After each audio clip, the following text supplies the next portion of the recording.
a mighty man, victorious in numerous battles, ascends to become a powerful king. Yet, he reincarnates into another life, carrying memories of his past existence, now trapped in the body of a helpless child. Nothing unfolds as he desires, and his body feels like a prison. In this new world, there are powers unfamiliar to him, powers he finds utterly fascinating. Now, he must gain strength as swiftly as possible. We see blood running down the blade of a sword against a backdrop of flames. Beneath a crimson sky, the man holding the sword appears to have slain a woman who lies lifeless on the ground. Subsequently, this same man tells us that he has become the king.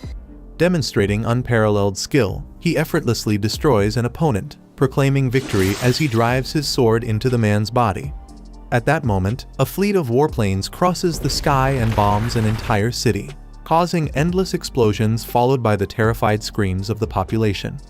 With each passing moment, the king watches the war-torn scene as his cape billows with the intensity of the bombs in front of him. According to him, he had become the most powerful king. Or rather, placing his hand on a showcase that held the crown he used to wear, the man laments that, in truth, he was once a king. Suddenly, he is thrown into his subconscious as if it were an ocean, where he dives and sinks as he lets his body be carried by its own weight. Amidst this, the voice of a child pleading please and a beautiful, green field appear. Then, a feather moves toward the warrior as we hear the child say, "In your new life, seek the light."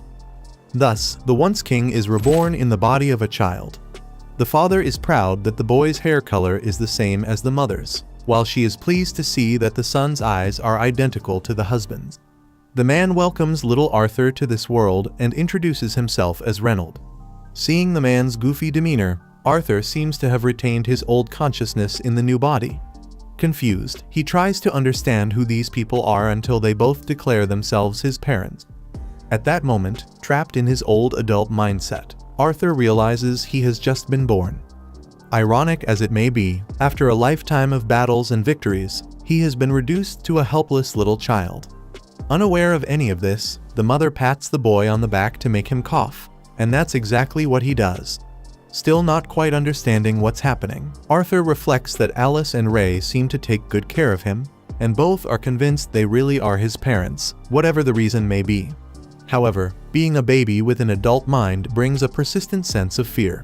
When he is placed in the crib, he ends up grabbing his father's finger, who is overjoyed to tell his wife. Frustrated, Arthur knows it was just a reflex action, almost instinctive, just like the cry he's about to let out, which was interrupted by a bowel movement replacing the tears.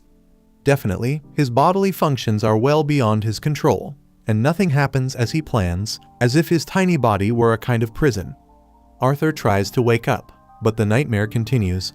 As if that weren't enough, he would soon witness something even more absurd. Then, as he is carried out of the house in his mother's arms, the boy sees his father infuse his hands with magic and shatter a rock with a punch.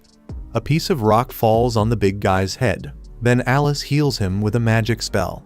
Observing this, Arthur reflects that there are powers in this world that he is unaware of, which is truly fascinating. Reynolds, with his gauntlet fused with magic, was capable of hunting even the fiercest wild boars in the forest. When he saw his father return from the hunt that day, the baby thought that knowledge was an advantage, so he scrutinized his surroundings carefully. For example, in this society, individuals may possess weapons, indicating a certain level of danger around that compels people to become strong as soon as possible. And Arthur himself does not wish to be an exception. Alice rocks the boy to sleep, and he ponders that these days have brought endless frustration. But moments like these aren't so bad, as remembering tense moments in his past life where the opposition wasn't always loyal. He couldn't sleep so peacefully at any time. Regardless, the new life as a baby continues for little Arthur, and now he learns to crawl. At one point, he reaches a mirror in his parents' room and sees his reflection for the first time. The parents are thrilled with each discovery their son makes, while the kid is still trying to get used to his name. Although, for him, this isn't any serious issue. At bedtime, Alice kisses the little one after laying him out in the crib. However, unlike falling asleep, the rascal climbs down from the crib like Rapunzel from the tower of the castle to venture out. After all, after a long period suffering from his bodily impulses, Now he begins to better control his limbs and needs. While his mother washes the dishes, he crosses the kitchen stealthily, knowing he must make no noise. Upon opening a door, he completes his mission, reaching the bookshelf. After all, as he had thought, knowledge is an advantage, and now Arthur has found what he was looking for, information about this world. According to one of the books he picked up, this continent he was born on, Dicathan, is home to 3 kingdoms. Darv, an underground nation of dwarves. Ilenoir, a country of elves living deep within a forest. And lastly, Sapin, where Arthur is, the region controlled by humans and the most populous. Like his nation in his past life, it is a monarchy. But the difference is that the throne of this country is inherited, not taken. Moreover, this world still seems technologically outdated compared to his old one, and another book explained that this place was still primitive because of magic. In this world, there is a source of power called mana, and the ability to control this magical energy is largely hereditary, occurring in about 1 in every 100 people. In general, there are 2 forms of mana applications, amplification and conjuration. Amplifiers use mana to enhance their bodies, providing incredible strength, agility, and defense. On the other hand, conjurers are able to project mana to control it as they wish. The key to controlling mana is the mana core, and the power of magic awakens from the onset of puberty through late adolescence. Channeling the mana scattered throughout the body solely into the core, until you can control it, is what makes you a mage. Arthur is well aware of the principle of becoming conscious of his inner power until he can take control of it and then release it, and the center of his Kai is crucial for making this work. Luckily, the knowledge from the past life of the deceased king may be useful in his new existence, and that is what he tries to do as he begins a meditation that takes him to an empty space within his mind, where a fraction of mana is awakened and concentrated between his hands. However, suddenly, Alice arrives after searching the whole house for the troublemaker. Lovingly, she asks him not to scare Mom like that, but her smile falters when she notices something odd about her son. Arthur thinks she discovered his ability to use Kai, but she only realized that the baby had pooped. Faced with this, Arthur becomes even more convinced that his body is a prison and that he needs to gain more power. The next day, Alice writes in a diary that Arthur was born 2 years ago, noting how cute, curious, and good he is. However, it bothers her that he has never smiled. Outside the house, Ray teaches his son to use a stick as if it were a sword and convinces the boy that he has a knack for it.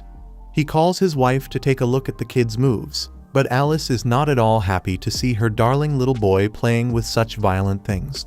Speaking of 2 years of life, it was what Arthur needed to understand the power structure between this couple.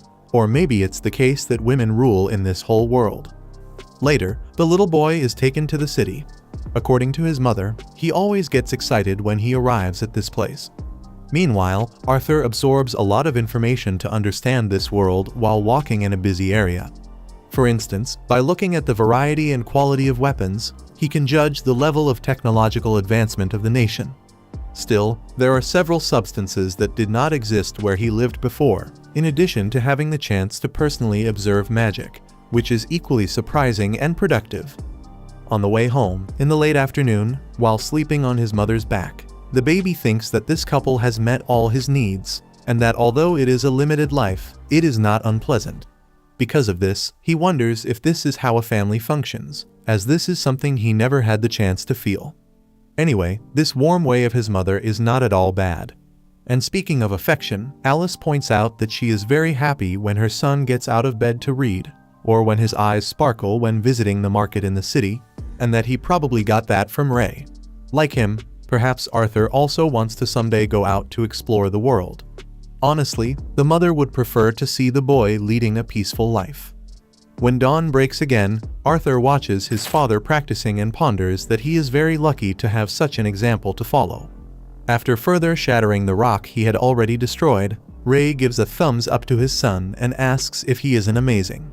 The mother puts her hand on the boy's shoulder and comments that the show wasn't that big of a deal, but that now things are going to get better. That said, Reynolds throws a punch in the air that causes powerful gusts of wind. Additionally, by stomping on the ground, he causes a wave of wind that leaves his son awestruck. Definitely, Ray is an amplifier, and this gives Arthur even more desire to get his hands dirty and evolve his strength a bit. However, his mother is the natural obstacle to his learning, given that the son is just a baby and needs to take his afternoon nap at this time. Thus, Arthur does not give up and stretches his hand towards the bookshelf, making it clear he wants to get close. Alice denies the request and reinforces that it's time for the baby to sleep. But then he appeals to cuteness to get what he wants, and the strategy works.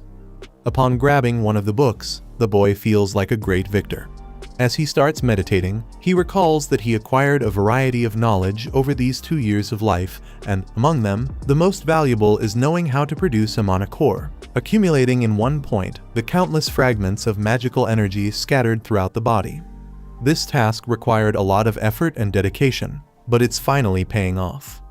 By the way, upon gathering the last fragment, Arthur causes an explosion that destroys a good part of his house. Outside, Ray had shielded his wife from the debris, but ended up suffering a serious injury to his back. The two rush inside to see how Arthur is, and Ray reaches the sun first. He can't believe what he's seeing. After all, the boy is only 3 years old and is levitating above his own manifestation of mana as if he were a grown adult. With a sly smile on his face, Arthur assesses that his days of study have finally borne fruit, which is a great first step. However, parts of the wooden ceiling threaten to fall on the child's head, and the first thing he thinks is that he can't die now after what he just achieved. Finally, Alice dives to grab her son, while Ray uses all his mana-imbued strength to push away the wood that was about to crush his son. After being saved, the baby looks at his mother with sparkling eyes and decrees that indeed these two do everything to keep him safe, and that this is the role that parents need to play for their children. Ray asks how the boy is, and Alice responds in tears that he's fine, clutching the little guy as if he were the most precious thing on the face of the earth. Indeed, for her, he really is. Meanwhile, Arthur doesn't understand why the woman is crying. Recalling a moment from a past life, when he won an opponent in a duel in adolescence and saw the kid being consoled by his parents, the boy simply has trouble understanding, and that is something he certainly wouldn't learn from any book in this world. Soon, the boy himself starts crying and hugs his mother tightly. After this, we see a man being judged for his crimes. Although he had been a loyal servant, he attempted to take His Majesty's life and, according to the law, such an infraction is so severe that it would warrant immediate and harsh punishment. However, the council showed mercy towards the servant, allowing him to return home and face judgment there. In the presence of his wife and son, the man confesses his attempt on the king's life, but pleads that only he be sentenced, asking for his family to be spared. According to him, if he were to return to his home country now, a fate worse than death awaits all three. If this is what the man must face, let it be him alone. Thus, the offender implores King Grey to fulfill his wish. Speaking through one of the strange pillars in the room, a counselor states that the criminal was very reckless in his actions towards His Majesty, the light that guides everyone, who should not be bothered with such trivial matters. Consequently, the council decides to punish the entire family, and Grey ends the lives of the woman and child in front of the man. Witnessing the horrific scene, the counselors consider that the king doing this with his own hands is a sign of pure mercy, as the sovereign freed the two poor souls from eternal suffering. Finally, just like the pillars, the family man also thanks the monarch. Returning to Arthur, he receives from the king gauntlets identical to his own. The man was all excited as he handed the item to his son, but the kid seemed more interested in the wooden sword he already had. Pondering alone, the child reflects that if he had to use such a weapon with a child's body, he would die before the enemy could get within range. Regardless, he picks up a stick and calls his son to a duel. Arthur doesn't back down and delivers a sequence of attacks demonstrating great agility. After blocking each blow, his opponent activates a mana reinforcement that imbues the sword. To his surprise, Arthur does the same and shatters the piece of wood from the king. Seeing what he witnessed, the adult wastes no time and talks to Alice, saying it would be good for the kid to have a private mentor. In turn, the woman thinks this idea is absurd since her husband had already said he would train the son. That was what Ray truly wanted to do, but the truth is that the boy's talent is too great and needs a teacher equal to the task to guide him on the right path. Thus, Alice offers to teach magic to Arthur, but Ray argues that the boy's magic is a special case, as he cut a piece of mono-reinforced wood at 4 years old. From that moment, Alice realizes the gravity of the matter but insists on opposing this decision, not wanting to see her dear little boy go to some distant city. Ray asks her to think about their son's future, and she asks her husband to think about his present, because if Arthur leaves, the parents won't see him grow up. In the midst of this discussion, Arthur considers that there are times when emotions narrow a person's perspective, so he proposes a third option: everyone going together. Upon hearing this, the parents look at each other and open their mouths as if the kid had just reinvented the wheel, and then they rush to pack their bags. In the end, Arthur reflects that both have enough energy to act this way all the time. Hours later, in front of 2 carriages, the child's father tells him to introduce himself, and he announces himself as Arthur Lewin. On the other side, armed people gather near the Lewins' house. One of the warriors kneels before the kid and tells him they had met before, but that Arthur is too young to remember. However, Arthur remembers very well. These are the Twin Horns, the group that Reynolds and Alice were part of. The man leading is named Adam Crench, and one of the women, Angela Rose, grabs Arthur tightly as if he were a stuffed animal, and he ends up being saved by Durden Walker, who extends his hand for the young man to slap. Excluding him, atop one of the carriages, remained silent the mysterious Jasmine Flamesworth, and lastly, the pointy-eared archer introduces herself as Helen Shard.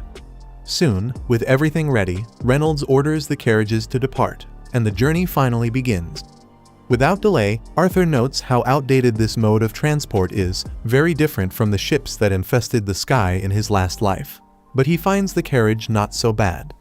The convoy is heading towards the city of Xyrus, but before they arrive, a problem occurs along the way. During a break for rest, the group is attacked by a pack of wolves.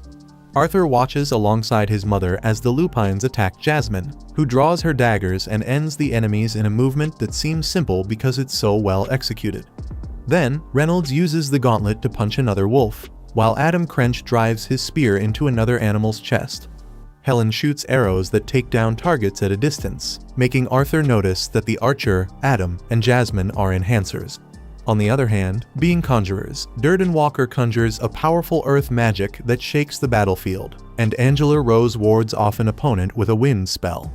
Watching the spectacle, Arthur concludes that he needs to reach these guys' level soon. After the fight, the group decides to spend the night there. When the sun gives way to the moon, fires are lit for a meal. Ray tells his son not to hold back and eat whatever he wants. But the truth is that the boy isn't so used to the kind of food you eat when hunting in the middle of a journey. On the other hand, Alice stuffs herself until she becomes ill. By the way, she sees that her husband is injured and stands up to heal him. But before that happens, Helen, Jasmine, and Durden approach, and Alice had to wait for the archer to grant permission for the healing for some reason. Amid the restoration process, Arthur thinks that his mother appears to be a special type of mage, a broadcaster, with healing powers. Since this is so rare and valuable, it is not wise to heal people openly, as it would make her a target. By the way, Reynolds and Alice also live in the countryside for this reason, to hide this power. With the restoration complete, the husband thanks his wife. Then, Adam tells Reynolds he wants to do some exercise before bed. To everyone's surprise, the spearman asks to borrow Arthur. Coinciding with the training, Arthur notices the adult showcasing his weapon and doubts it's just a workout. But since he's already there, he has no choice but to join in. When Adam imbues his spear with mana, the child notices the man isn't going to go easy, so he does the same as his rival, but with more intensity, also casting a greenish buff on his legs that impresses Adam. Even at 4 years old, Arthur displays extraordinary speed and manages to surprise his opponent by appearing behind him. However, despite putting him in a vulnerable position, the child loses his balance in the step and forfeits the positional advantage.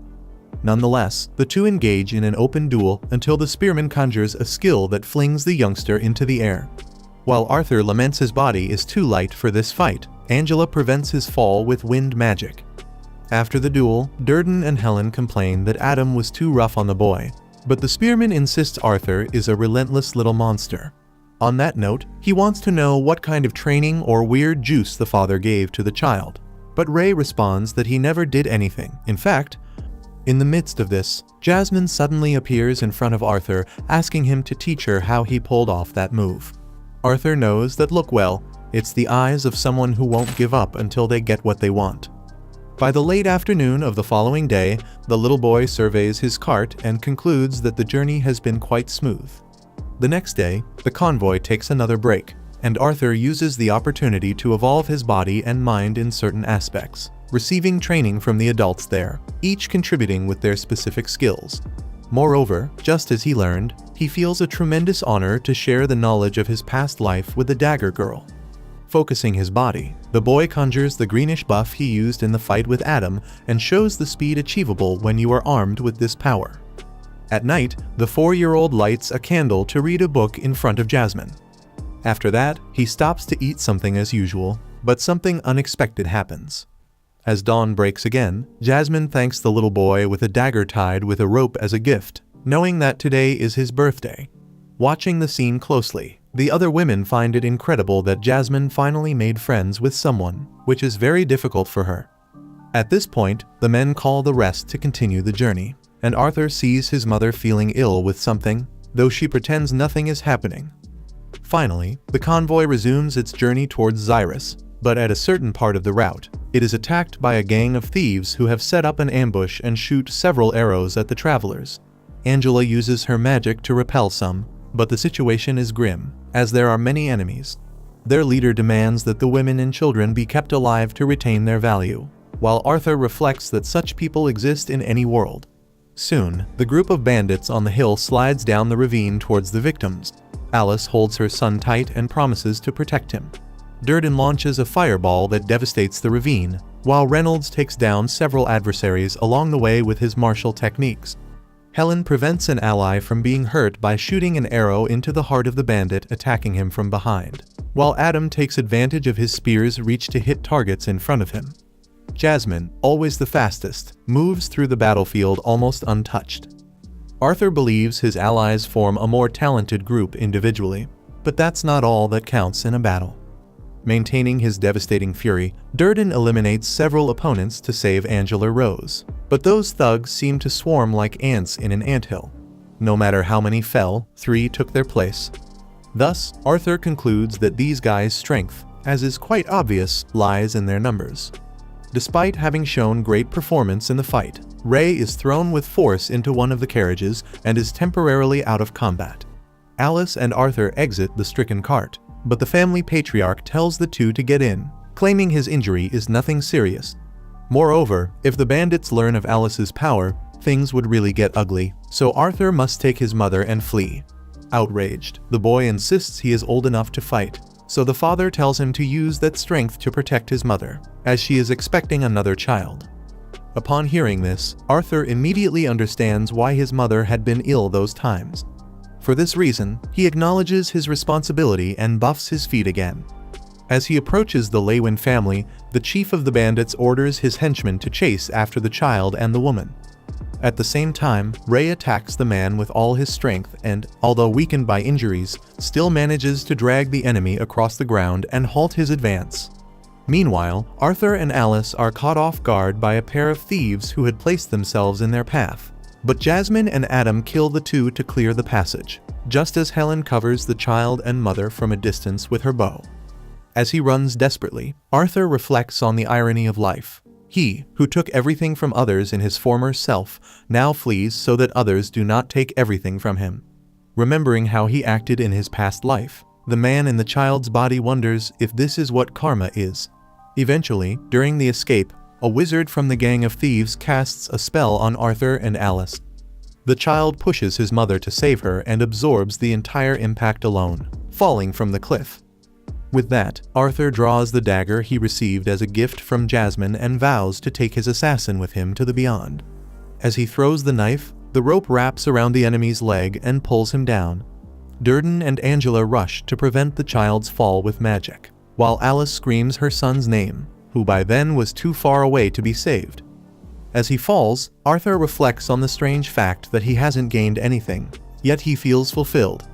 Now, he finally understands what that man was pleading for when he begged for his family's life, and why Alice seems to be crying so much. To save their family, both she and Reynolds do not hesitate to sacrifice themselves, and the mere thought of never seeing someone they love again brings them to tears. In a way, it's a mix of joy and sadness, and that's what Arthur feels as he grasps the idea that he was about to gain a little brother. Without a doubt, it would have been wonderful. Hours later, as night falls in the forest where the convoy was attacked, Arthur lies fallen and unconscious, until he finally awakens and, still groggy, tries to understand where he is. At that moment, very heavy footsteps could be heard nearby, and the ground shook as they approached. Without delay, a colossal and fearsome creature faces Arthur and, for some reason, bids him good morning by name, as if the two knew each other. Meanwhile, in a magical and indecipherable realm, a little girl says she found something beautiful, something she probably won't come across a second time. Another girl replies that bad things are bound to happen. Back to Arthur, his face was twisted in terror. Trying to keep his composure, his adult mind wondered what that creature was, and what he himself was doing there.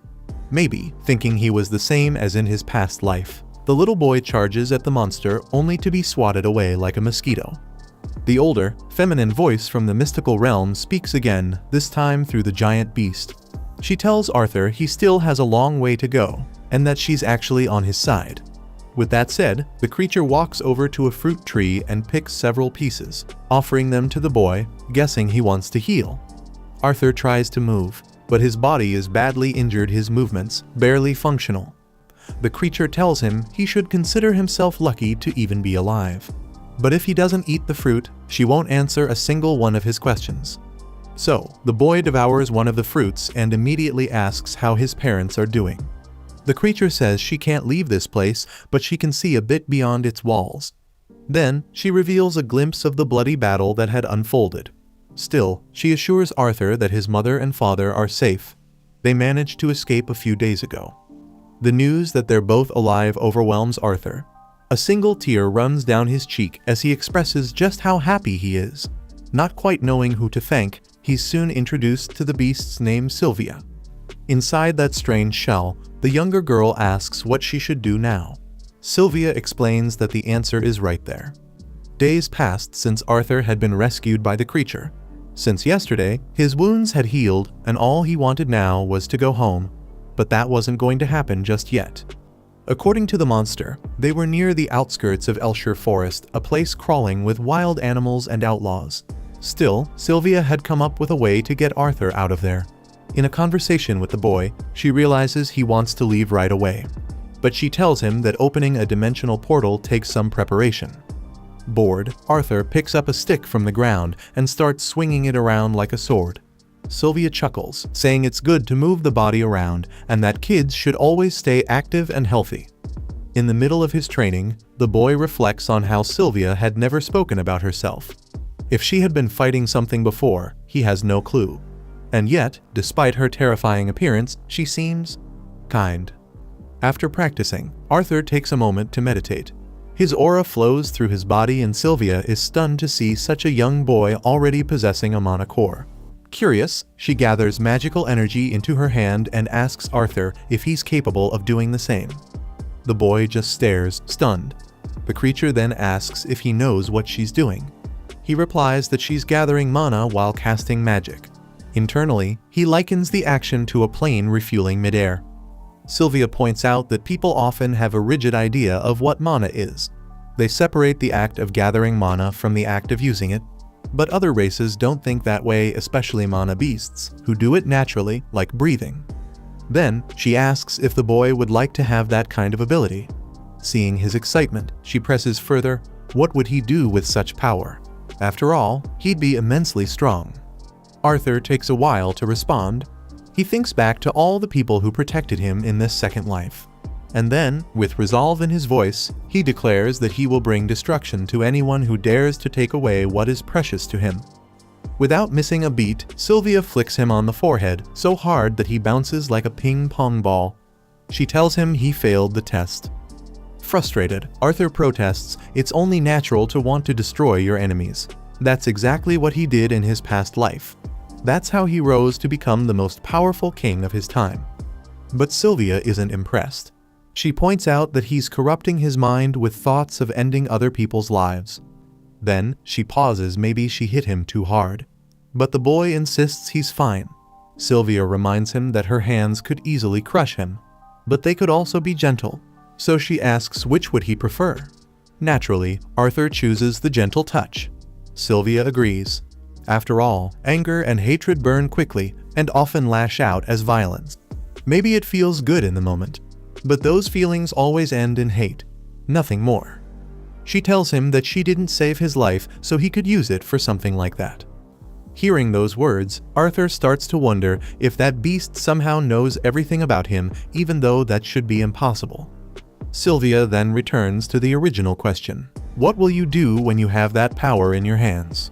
Again, Arthur recalls memories of his time with friends and with his parents. With determination in his eyes, he says he wants to protect the people he loves. Sylvia smiles. That, she says, is the perfect answer. Meanwhile, not far from them, a beast of the same kind as Sylvia prowls the perimeter, vowing not to let her escape. In the next scene, we're taken into a memory from Arthur's past life. As he walks down the corridor, the servants bow their heads to the great King Grey, who steps into a room where a lord appears surprised by his majesty's arrival. Immediately, the man expresses his gratitude for such an honorable visit. But Grey reflects inwardly he was king only in name. Back then, political power rested entirely with the parliament. The nation's resources were drying up, birth rates were declining, and all that remained for the king was war. He had become nothing more than a killing machine. The old man praises Grey, saying his many victories brought wealth and glory to the people. But setting that aside, he humbly asks what brings the sovereign to his door. Gazing at the paintings on the wall, Grey turns to leave and informs Marlon that he is going to abdicate the throne.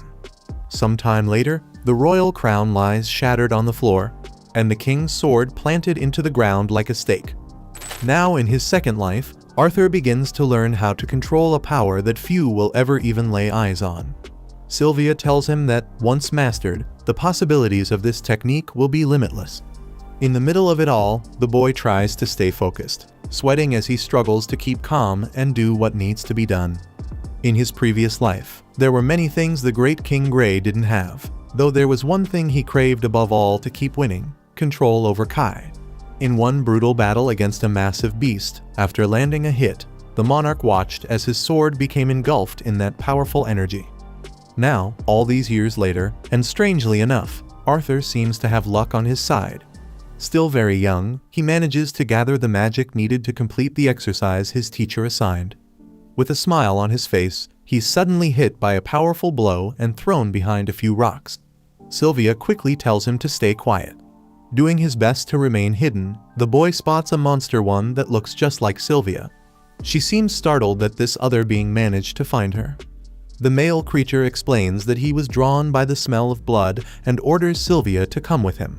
She refuses, which forces him to turn to violence to get what he wants. Without hesitation, he conjures a dark force and launches it toward her. Sylvia manages to absorb the impact, but the magic still takes a toll on her body. She drops to her knees in pain, and Arthur looks on, deeply worried. The male warns her that pushing herself like this will only shorten her lifespan. Sylvia throws the warning right back at him as she summons an aura so intense, it causes her body to crack and shatter, completely leaving behind only the power of her spirit, now taking the form of a magnificent winged creature. Like a dragon, Sylvia unleashes a torrent of magical energy upon her foe. He roars back, promising she'll pay dearly for using that kind of power. But she doesn't care. She's already lived a good life, even if she wishes it could have lasted longer. With great effort, the enemy manages to shake off the spell and causes the entire cave to tremble. Without wasting time, he conjures a disturbing number of magical spheres and hurls them at his rival. After the attack hits, Sylvia looks around anxiously, searching for Arthur. Her opponent questions why she's acting that way. Not letting up, the male monster sends another magical sphere her way, but Sylvia responds instantly with a technique that freezes time itself, leaving only her and Arthur untouched by the effect. With time paused, she calls Arthur out and tells him she had to use her power, but more importantly, she asks if she looks more like Sylvia now. Confused, Arthur asks if she's a dragon, and the creature explains that that's what humans call her species. She then opens a dimensional portal and apologizes, saying the exit isn't as close as she thought it would be. Still, everything will be fine. She's already taught Arthur everything he needs to survive. Before he goes, she asks him again what he intends to do with the power he now possesses. He responds with certainty, he'll protect the people he loves. At that moment, Arthur notices how badly hurt his friend is. But before he can say anything, she cuts him off and gives him a few parting gifts. An egg, which must be wrapped in a feather and taken care of with great care, and a mysterious mark that now covers his arms. However, the beast doesn't explain the purpose of the mark, she simply assures him he'll understand it when the time comes. At last, Sylvia tells him it's time to say goodbye, even though the boy is visibly shaken by the thought of parting with his dear companion. She confesses that she could have sent him back home a long time ago, but the truth is, she didn't want to. She enjoyed living by his side during this time. Sad, Arthur asks if there's no way he can protect Sylvia with his power. After all, he was given this strength, and he promised to protect the ones he loves. But Sylvia explains that what's happening now was inevitable, so that promise doesn't apply here. The calm, matter-of-fact way she said it surprises the young boy. He wonders if it's the gratitude he feels for her that's making everything hurt so much. Maybe the time they spent together has changed him forever. And then, through tears, Arthur says that he doesn't care if Sylvia is a dragon, she's like family to him. Sylvia reminds him that he already has a mother, but when Arthur says she could be his grandmother, the creature's eyes widen with emotion. Pretending it's nothing, she softly asks him to call her that again. The boy repeats the word, and it makes a single tear fall from the dragon's eye. She then gently pushes Arthur toward the egg and feather so he can grab them and enter the portal. Just as he's about to fully step through, Arthur turns back and begs Sylvia to come with him, but it's too late. The portal's magnetic pull of mana has already dragged the boy in and made him vanish. Now alone, Sylvia takes one final breath and releases her hold on time, allowing it to return to normal. At that very moment, the enemy's magical sphere strikes her directly and throws her to the ground. He mocks her, saying she's finally decided to stay quiet.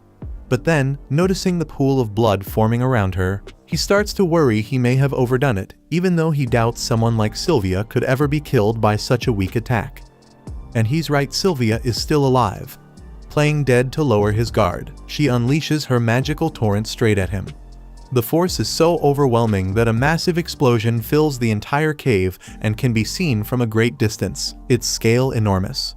Inside Sylvia's mind, she wonders if it was enough. A younger voice responds it was. With that, the elder leaves the rest in her companion's hands, who promises to take care of everything. Meanwhile, Arthur was crossing through the portal.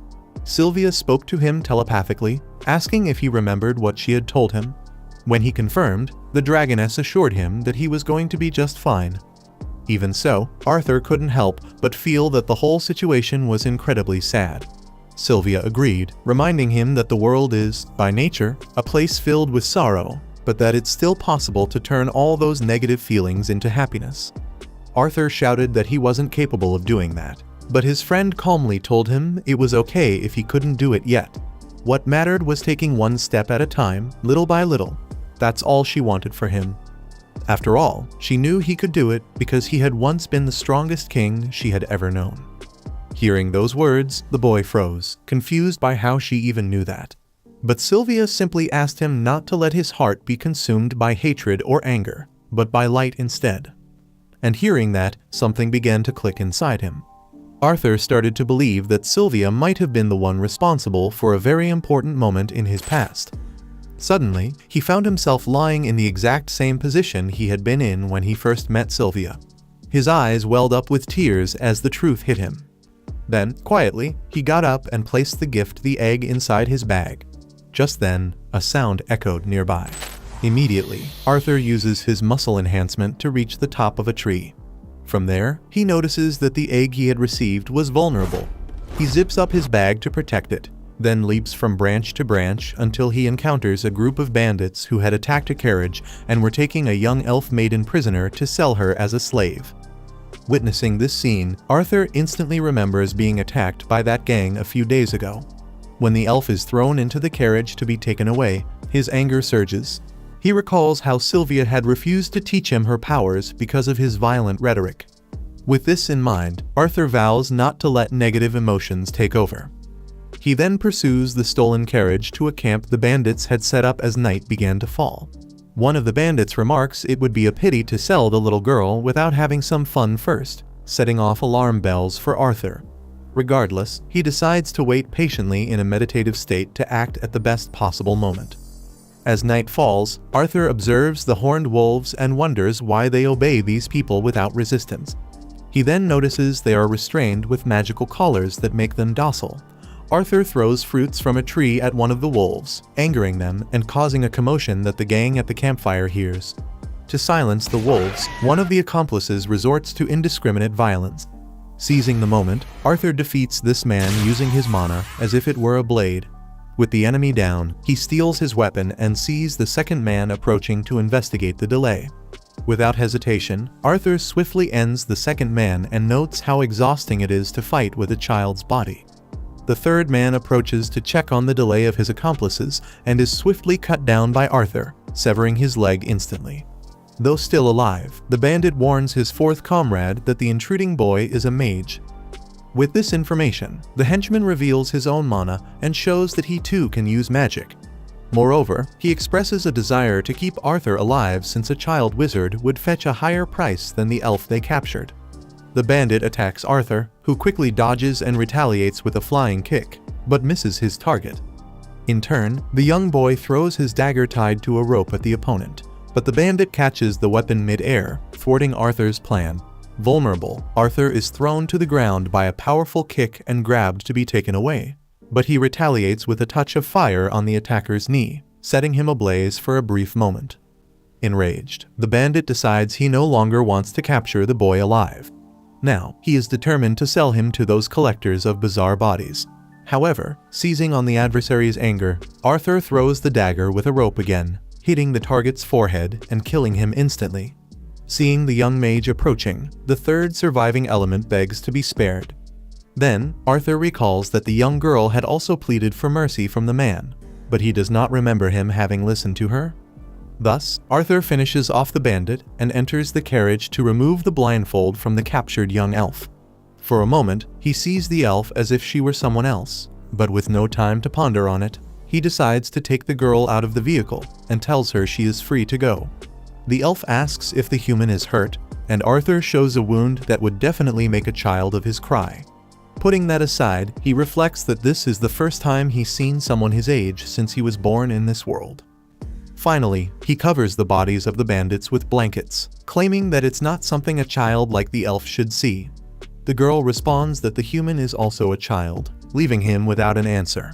She wants to know what happened to the guys who kidnapped her, so the boy lies that they were involved in an accident, but that everything is now fine. The next thing Arthur does is gather the girl's belongings and remarks that it was fortunate he arrived in time. Hearing this, she blushes and grabs the boy's hand. While saying nothing, she hopes her expression conveys that she cannot be left alone because she is afraid. Arthur assures her that the guys won't bother her anymore. Then she thinks to herself, this kid must be crazy to leave a girl this pretty alone. Honestly, Arthur thought that a forest like this should be safe for an elf, but she corrects him, saying her parents once mentioned that a child elf could be eaten remorselessly by a ghost tree. Hearing this, Arthur asks which direction she came from, and she points randomly, actually in the opposite direction from where she arrived. To rectify the situation, he inquires how far she is from home, but she also has no idea, as she was chasing insects and got lost. Arthur concludes that this individual is not very rational, but supposes that children are generally like that. Lilac, he remembers himself when he was a kid in his previous life, alone and abandoned in a cell, and decides he will not leave this girl alone. The issue is that he has no idea how to control the horned wolves and imagines it would be better to spare them the pain, but the elf suggests they just be released. Arthur worries they might attack, but she assures him that the animals were only being used by those bad people and have no intention of being aggressive. Moreover, the forest people cherish life. With that, she releases the animals, and they leave without causing trouble. After that, the pair walks through the forest until dawn. During a break, Arthur asks the companion her name, and she introduces herself as Tesha Iralith. After saying his name, Arthur Lewin serves her some soup, imagining she might be hungry and in need of sustenance for the long journey ahead. His own remark reminds the boy of the fruits Sylvia offered back in the cave days. Indeed, Arthur is beginning to sound like Sylvia. Tesha confesses that the food smells odd, and Arthur explains that it's just boiled dried meat with a bit of salt, which probably would have tasted better with some herbs. Faced with the elf's grimace at the meal, Arthur reflects that he has always seen food merely as a means to obtain nutrition. Tesha admits she would love to have some sweets, and Arthur concludes that this child is a model of childlike behavior. She asks why he came to Ulster Forest, and he mentions that he lost track of his family, which makes the elf feel a connection, as she too is lost. Arthur inquires about life in the land of the elves, and she shares that it's fun in Elenoir. Since her parents are very busy, she spends a lot of time with her grandfather and caretakers. Soon, the journey proves to be much longer than Arthur expected. So far, there's no indication of Elenoir's location. At one point, Tesha becomes surrounded by numerous insects which, according to her, are common in her homeland for marking trails. Tesha places an insect on Arthur's ear pretending it's an earring, and he discovers that this is how children play, as he never had the chance to be a child himself. During their walk, Tesha excitedly talks about how, when her mana awakens, she will train at her master's house. Arthur asks if there isn't a school system in her land, instead of a private mentor, but the elf has no idea what he means by that. Meanwhile, a horned wolf lurks in the forest, and Arthur is aware of it. When night falls, this animal begins to howl, and the boy believes he should have killed the wolf to prevent a possible attack at dawn. Arthur tells Tesha to rest in the tent while he keeps watch outside for a while. Alone, the human tries to understand what Sylvia intended by giving him that egg. Later, Tesha can't sleep, so she even remembers her grandfather telling her never to sleep with any boys, but she's willing to keep a secret about Arthur. Nonetheless, he isn't sleepy and insists she try to sleep again. Still worried, the elf argues that if the boy stays outside, some bandit will notice there are children there, which could bring trouble. Realizing that's not what the girl meant, he asks if she's afraid of ghosts, and she pretends she isn't, arguing that she's just concerned about their safety, so it's best if the human keeps watch inside the tent. After her insistence, Arthur eventually enters, and Tesha continues to pretend she isn't scared, but asks that the boy not leave the tent without telling her, and asks him to accompany her to the bathroom when needed. With everything calmer, Tesha mentions that Arthur must be from the human kingdom, and she heard from her grandfather that the men there are perverts and have many wives. Arthur asks if the girl even knows what perverted means, but she thinks she doesn't. When he explains that it's mostly the aristocracy that tends to have more than one wife, the girl is practically asleep, until she finally drifts off. Curiously, Arthur feels this must be what having a sister is like. Hours later, day begins to dawn, and the two are sleeping inside the tent. After they pack up, the journey continues, and Arthur feels that Tesha has gotten used to him, and seems to have forgotten the men who attacked her. Truth be told, the boy was worried about his family, and not being able to go after them soon was frustrating. But something unexpected happened and changed his perspective. Suddenly, from his mana core, an unbearable pain surges through the boy. Tesha runs to pick some plants that might alleviate the pain, and as he is suffering too much, Arthur cannot stop the girl from entering the dangerous woods alone. As time passes, the pain doesn't improve, and the intervals between the bouts get even shorter. To make matters worse, the horned wolf appears in front of him with a piglet in its mouth. Tesha arrives shortly after with a medicine for stomach pain, and Arthur tells her to stay away from the wolf. However, the wolf lays the pig on the ground and leaves without showing any hostility. Seeing this, Tesha believes the animal might be grateful for having been set free. When the moon takes over the sky again, the pair set up another campfire to spend the night and feed on the pig left by the horned lupine. Tesha mentions she didn't find medicinal herbs, but she found mushrooms that might be useful, as they are so nutritious that the women in Elenoir always eat them. Excited about this, Arthur even eats the mushrooms, but then spends the entire night spraying the trees and cleaning his rear with leaves. As bedtime approaches, the human's eyelids begin to weigh down, while Tesha says that the elves always tell stories at bedtime, stories about the human kingdom and the nation of dwarves. The elf has always wanted to visit these places, but thinks there are too many bad people there. In fact, the people of Elenoir tend not to trust outsiders because of this, especially humans. When she finishes talking, Tesha realizes that Arthur has fallen asleep, so she covers the boy with a blanket and concludes that she is the more grown-up of the two. When morning arrives, the pair set off once again for the hike, and Arthur Lewin suffers from stomach pain and also in his monocore. Unfortunately, as he himself knows, children are too weak for journeys as harsh as these. Tesha pauses to point out that the two of them have become quite close over the days, so she asks if it's okay to call the human Art, as if they were friends. He says it's fine, but as the girl complains that his response was too dry, he says the following sarcastically. For someone from the countryside and of humble origin like me, being called so affectionately by Lady Tesha Iralith is an honor I am unworthy of. Tesha complains that his jokes sound like they're from an old man, and he retorts that he doesn't want to hear that from a crybaby who can't even go to the bathroom alone. The elf gets annoyed with the boy's behavior, especially since she was just starting to think of him as a friend. The word friend brings back horrible memories for the human, but he lets it go for now. Soon after, the two reach a portal that makes Tesha happy, as they have finally arrived. She walks up to the passage and reaches out her hand to her friend, whom she now calls Art. They then step through the portal and arrive in Lenoir, a majestic elven city nestled in the forest. Tesha is accustomed to the place and lands gently on the territory, but Arthur seems to have crashed to the ground. At that moment, a battalion of elves approaches after being alerted by the use of teleportation in the area, and the soldiers grab the human unceremoniously.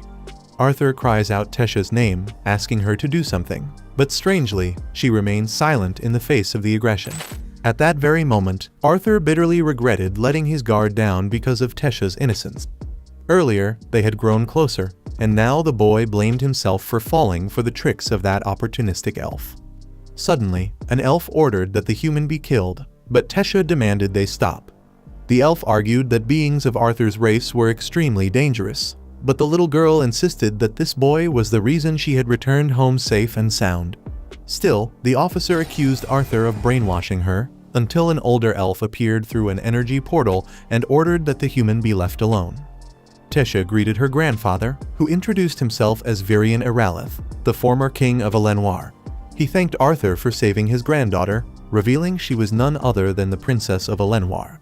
Hearing this, Arthur was extremely surprised, as the girl had never mentioned her royal status. Soon after, the child's parents arrived in a carriage, hurried and relieved to see their daughter was safe. However, the king was furious to notice a human's presence and demanded that Arthur be arrested. But Virian announced that he had ordered the soldiers to lower their weapons, as, despite being a barbarian, this boy had rescued Princess Tesha. The little girl confirmed this account and even requested that the boy be invited to the castle. The king was at a loss, as inviting a human to the elf palace was almost a crime against their species, but Tesha showed all the compassion in the world by setting aside these prejudices and inviting her friend for a meal. Before they left, Virian mentioned he would like to speak with Arthur later, and Arthur noted that this elf seemed to possess some kind of mysterious power. On their way to the castle, Tesha took Arthur by the hand, and they passed through the market set amidst the giant trees of the Elshire forest, where the curious homes of the inhabitants of the kingdom of Lenoir were built. Everywhere he went, the boy could feel the tension in the air, and the weight of those glares that gave him no peace for even a moment. Indeed, the hatred for humans was so deeply rooted in that society that it was impossible for them to act normally. Just like Arthur had read in history books, the past wars had left wounds that had never healed. Observing every detail of that eccentric region, Arthur noted that not only was the city peculiar, but so was this girl who was said to be the princess. Although she had secured his life in the moment of tension with the guards, the look she gave when Arthur was grabbed was quite dark, and the boy couldn't understand why she had behaved that way initially. Besides, the throbbing pain in his chest continued to exact its toll, but come what may, he must not let his guard down again, for it had almost cost him his life in this unfamiliar land. After the walk, they reached the castle, and Tesha was greeted by her many maids. She asked that Arthur be treated in the best possible way, as he was her savior, and if there were concerns about him being human, she assured them that the boy was a good person. First things first, Arthur requested a conversation with his friend about everything that was happening. Soon, Tesha's parents and grandfather gathered for this discussion, and the table was served with high-quality food. Arthur stood by the table because he did not feel worthy of joining the others, but Tesha insisted that he join everyone for the meal. Sitting at the head of the table, The human felt even more withdrawn and exposed, as he was the intruder, the stranger. By the way, the king initiated the conversation by introducing himself as Alduin Iralith, and mentioned that the queen's name was Muriel. Arthur Lewin introduced himself as a humble peasant born in a poor village within the kingdom of Sapin, and he felt honored that someone of his social class had the opportunity to be alongside the aristocracy of a distant kingdom. Alduin praised the boy's education and vocabulary, and Arthur felt that he had scored a point, as things would never progress if they continued to see him as just a child there. The king asked what had happened in the forest, and Arthur omitted some things, but not the fact that he had been separated from his family during a bandit attack. That is, not that he had lied about everything, but let's just say some things he said weren't the whole truth. Then, when he mentioned the part where he met Tesha, the atmosphere in the room suddenly changed. Alduin slammed his fist on the table upon discovering that slave traders were about to take his daughter, and he once again highlighted the wickedness of humans for engaging in such an evil profession. Pardon the interruption. Arthur argued that no profession is determined by race, and that any species could commit such an atrocity. Virion asked how the boy had managed to rescue the princess from the bandits, considering he was just a child. Arthur revealed that he was a mage, and had used his sorcery to eliminate the criminals and rescue Tesha. An elvish soldier at the table contested this claim, as a child could never do that, and even accused the boy of deceiving the princess just to infiltrate this kingdom. Virion ordered for the last time that none of the soldiers raised their voice to the visitor, and Tesha confirmed the human's version, vividly remembering those men planning to sell her because of the value her race would have on the market. Suddenly, as she found herself immersed in these traumatic thoughts, Tesha was embraced by her mother with immense affection and support. Alduin believed the human story, who thanked them for their trust, but also had a request to make. As mentioned, Arthur had been attacked by bandits, and his only wish was to return to Sapin and reunite with his family. On the other hand, although things had been smooth so far, the deep scars of the troubled relationship between the two races began to resurface, and Alduin was not inclined to show so much compassion to a human to the extent of helping him in this. However, Arthur stated that this was precisely why he had made this request. If the elves claim that humans are mere savages, surely they do not behave in the same manner. Alduin was left speechless, and Virion remarked that the boy had caught him there. Whatever the case, the king mentions that the existing hatred between the two races won't disappear overnight. Tesha steps in, making a stern face at her father in an attempt to make him adjust his stance in this conversation. Immediately feeling the pressure from the young girl, the leader of the Elenwar elves reveals that, for starters, the teleportation portal to the kingdom of Sapin is only accessible to the Council of Rulers from the three races, held every 7 years, with the next opening not due for another 5 years. On the other hand, the king cannot allow a human to live among them for that long, so he arranges for some soldiers to escort the visitor back home tomorrow morning. Arthur is moved by the chance to return to his homeland until the pain in his chest overtakes him again, contorting his face in agony. At night, the elves provide a room for their guest, and as he showers, Arthur notices the pain worsening with each passing moment. In that instant, he silently calls out to Sylvia, as if she could somehow hear him. After the shower, he steps out onto the balcony and finds comfort in the night breeze to ease his suffering. As his condition worsens, the boy decides he must discover the cause of this pain once and for all. Then, he sees Tesha with her parents and wonders if Reynolds and Alice are all right. In his mind, his parents would never die easily and surely escaped safely. But the growing longing makes Arthur question if, when they reunite, they will smile at him as Tesha's parents are smiling at her. Amid this reflection, Tesha notices he seems restless about something.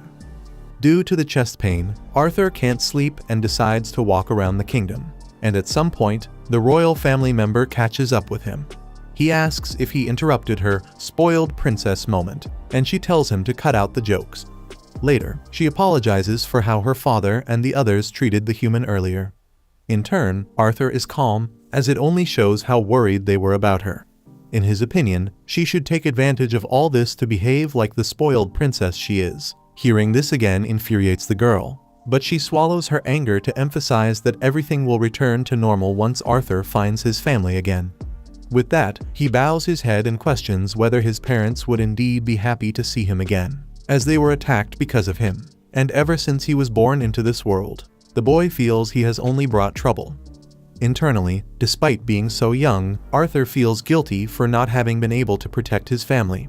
Seeing the boy's pain, Tesha shakes his head and asserts that his parents are definitely sad that they can't see their son, and that he's talking nonsense because even she is already sad that the little boy will leave, even though he hasn't left yet, showing how much he is cherished, even if he doesn't believe it and sees himself so negatively. Just then, a spectacle of natural lights begins to grow and parade through the air of that balcony, and Arthur is able to clearly see Ray and Alice amidst it.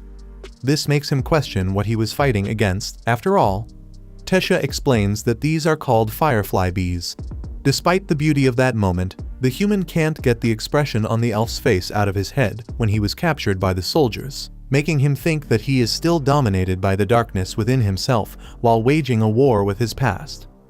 With this in mind, the boy apologizes to the elf, but before he could explain why, a projectile is fired dangerously close to them. Then Arthur grabs the projectile on reflex and runs to see what happened. The attacker was none other than Lord Varian, who had been observing the conversation from a distance. However, the elf replies that the bee he threw was nowhere near lethal. Then, Arthur opens his hand and realizes it was indeed just a simple firefly bee. Varian emphasizes that the boy's defense and reflexes were instantaneous, so the story about the fight with the slave traders seems to be true. Arthur asks if the guy is doing this just to test him, while Tesha tells her grandfather to stop picking on the boy, as Art isn't the type of human he hates. Varian responds that he would never come just to make fun of the young man. In fact, by summoning a wooden sword, he confesses that it's been a long time since he's seen someone so interesting. Then, the elf throws the weapon to the human and moves his granddaughter further away with a levitation power. Knowing what it entails, the boy holds his sword in combat stance, then strikes trying to surprise the opponent with his speed. However, despite his age, the former king of this land shows unusual agility and successfully dodges the blow. Curiously, even though he's much younger, Arthur needs to use mana to accelerate his movements and keep his defense high, because the truth is that the opponent is much faster than him. When Varian misses a blow, the boy sees his chance to catch the elf off guard, but no matter how hard he tries, Varian is always able to escape every attempt to be hit. Moreover, in a masterstroke, the former king breaks Arthur's sword into pieces with his hand. A piece of wood flies towards Tesha. Then Arthur throws the handle of the weapon to change its trajectory and prevent the girl from getting hurt. From there, the boy appeals to his magic and gathers a good amount of mana to charge at his opponent, but the elf seems to have an answer to everything. This reminds Arthur of the look he saw in the beasts he faced in the arena in his previous life. The claws and fangs ready for a final attack, launched instinctively at the right moment. When that time comes, it's kill or be killed, nothing less. After being repelled by the opponent, Arthur is thrown back, but doesn't lose his balance and resumes his offensive with enthusiasm. With incredible speed, he finally manages to hit Varian, who really didn't expect that to happen. Anyway, he announces that it's time for the second round, but Tesha pinches the old man's ear and tells him to take it easy and stop mistreating Art. Varian replies that if he had gone easy, he himself would have been mistreated, and Arthur finds this absurd but says it's an honor to be overestimated by the Lord. In turn, Varian thinks that if Arthur truly believes in honor, he should become his apprentice. The human is stunned by that response, but the elf is serious and reaffirms his invitation to train him. Arthur remembers that his parents still don't know he's alive, and that it would only worsen the situation for him to stay holed up in this forest. But Varian offers to let the child's parents know that he is well. The boy is excited by the idea, but the pain in his chest returns and steals his joy of living. As he had already suspected, Lord Varian asserts that young Lewin has inherited a bestial will, so it is very important that he become his apprentice. Otherwise, Arthur Lewin will die. At another moment, Arthur found himself lying in a dark, surreal space. The pain in his chest grew so intense that it tore a hole through his body, forcibly releasing a manifestation of his anxiety, one that turned against him. Art couldn't even move to defend himself from the malevolent entity. But just in time, he was jolted awake by his new elf friend, who pulled him out of that nightmare. Even awake, the boy was still half asleep, mumbling for just 5 more minutes to the monster from his dream. Tesha, clearly offended at being called a monster by the brat, lost patience and shook him harder, reminding him he needed to meet with his grandfather. After some persistence, Arthur finally got out of bed. Tesha asked if he'd truly decided to stay there. He told the princess he wasn't sure yet, maybe things would feel clearer after his walk. But the moment he called her princess, the elf pinched his back in protest, reminding him she didn't want to be treated with such formality. Later, when they arrived at their appointment, King Alduin was grumbling to his father, saying they shouldn't allow a human child to stay in the elven city. It went against their laws and traditions. But Virion insisted he liked the boy and wanted him to remain for a while longer. Hearing her father complain, Tesha reminded him that Arthur had saved her life. Alduin snapped back, telling her to stay quiet. Virion, clearly tired of the argument, dismissed them both and told the two kids to hop into the carriage. As it started moving, Arthur asked how long it would take to reach the mysterious friend of Grandpa. The seasoned elf chuckled and asked if that was really the right way to address someone like him. Arthur replied that it all depended on what happened next. Virion smirked and promised to grant the boy's wish. Tesha, who had dozed off, unknowingly leaned her head on Arthur's shoulder. Virion quietly commented that she'd woken up very early, eager to ask about her new human friend's future. According to him, as the heir to the throne, Tesha had grown up in isolation. She'd been betrayed countless times by adults and even by children who once called themselves her friends. Over time, she'd built walls around her heart, distancing herself from others. But now, when she's with Arthur, she smiles. Genuinely. It's a smile Virion hadn't seen in a very long time. For that, he thanked Arthur. And Arthur, struck by the elder elf's sincerity, was surprised most adults wouldn't dare thank a child. That moment earned Virion the boy's trust. After some time, the carriage pulled up in front of a secluded house. Arthur couldn't help but wonder how important this person must be for a former king to travel so far just to visit them. Suddenly, Virion kicked the door and yelled for the old witch to come out. There was no response, so he leaned in, trying to listen through the door only to have it swing open right into his face. The woman on the other side scolded him for yelling outside her home. Virion introduced her as Rhynia Darkasson, a special mage and an old friend. Arthur recalled that a special mage wasn't bound to the usual 4 categories, just like Alice. Virion explained that the sorceress might be able to grant Arthur's wish, and the boy thanked him sincerely.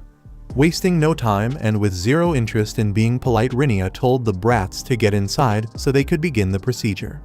Inside, the home was crammed with books and not much else, making Arthur wonder what she could possibly do to help. Soon, the 4 of them gathered around a table, where a bowl of water sat waiting. Arthur explained that he'd come hoping to contact his parents, just like Grandpa had told him was possible. Rhynia laughed when she heard the kid call Virion Grandpa, teasing that the old man was going soft for letting anyone speak to him like that. Then, she revealed she was a seer. Using her powers, she realized Arthur truly was a special child. In fact, even she couldn't see certain parts of his inner self. Normally, she could glimpse fragments of a person's past and future. She asked if that was what Arthur had come seeking, his future. But the boy, eyes lowered, said no. He just needed to know if his parents were alive and safe. With that, Rhynia instructed him to gaze into the water and focus on his mother and father, filling his mind with every detail he could remember. As he did, she cast a spell near his head and told him to speak to them the moment he saw them. In an instant, Arthur Lewin saw her, his mother, her reddish-brown hair glowing softly, her skin kissed by the sun, her presence warm and gentle. Then came his father, with those piercing blue eyes. At home, he was calm and kind, but out there, he was a charismatic leader and a formidable warrior. In the vision, Alice was serving Reynolds some stew, the same stew that reminded them of how much Arthur loved it. Alice mentioned that today was their son's birthday, and the memory of that day brought a wave of pain crashing down on her. The trauma of losing Arthur so suddenly still haunted them. After he disappeared, the grief hit hard. Durden even punched Ray in the face after seeing him drink too much, drowning in sorrow over his missing son. Still, time moved on. The carriage kept going. Life had to continue. Thanks to the success of their mission, Alice and Reynolds were highly respected in their community. They were even rewarded with a mansion for their contributions. What's more, Alice's pregnancy was progressing well, and the 2 of them were ready to heal, to move forward with a new life. After recalling those moments, Ray regrets asking Arthur to protect his wife and child, and both parents begin to cry. But then, Arthur speaks to them through elven magic, reassuring them he's alive in the Elenoir kingdom. As much as he wants to return home, he can't not yet. There's a strange condition affecting his chest, and he needs treatment before he can even think about leaving. Still, he promises it's nothing serious and swears he'll come back as soon as he recovers. Before ending the spell, Arthur pleads with his parents not to blame themselves for what happened. He insists he would have done the same thing. Even if they had begged him not to, he would have gone, even if it meant dying. He doesn't know when he'll be able to reach out again, so he begs them to take care of themselves and not to worry. When the connection fades, Alice and Ray hug each other tightly, smiling through the tears. Meanwhile, Arthur lets a single tear fall into the water basin. No matter what happened, it's a relief to know his parents are okay.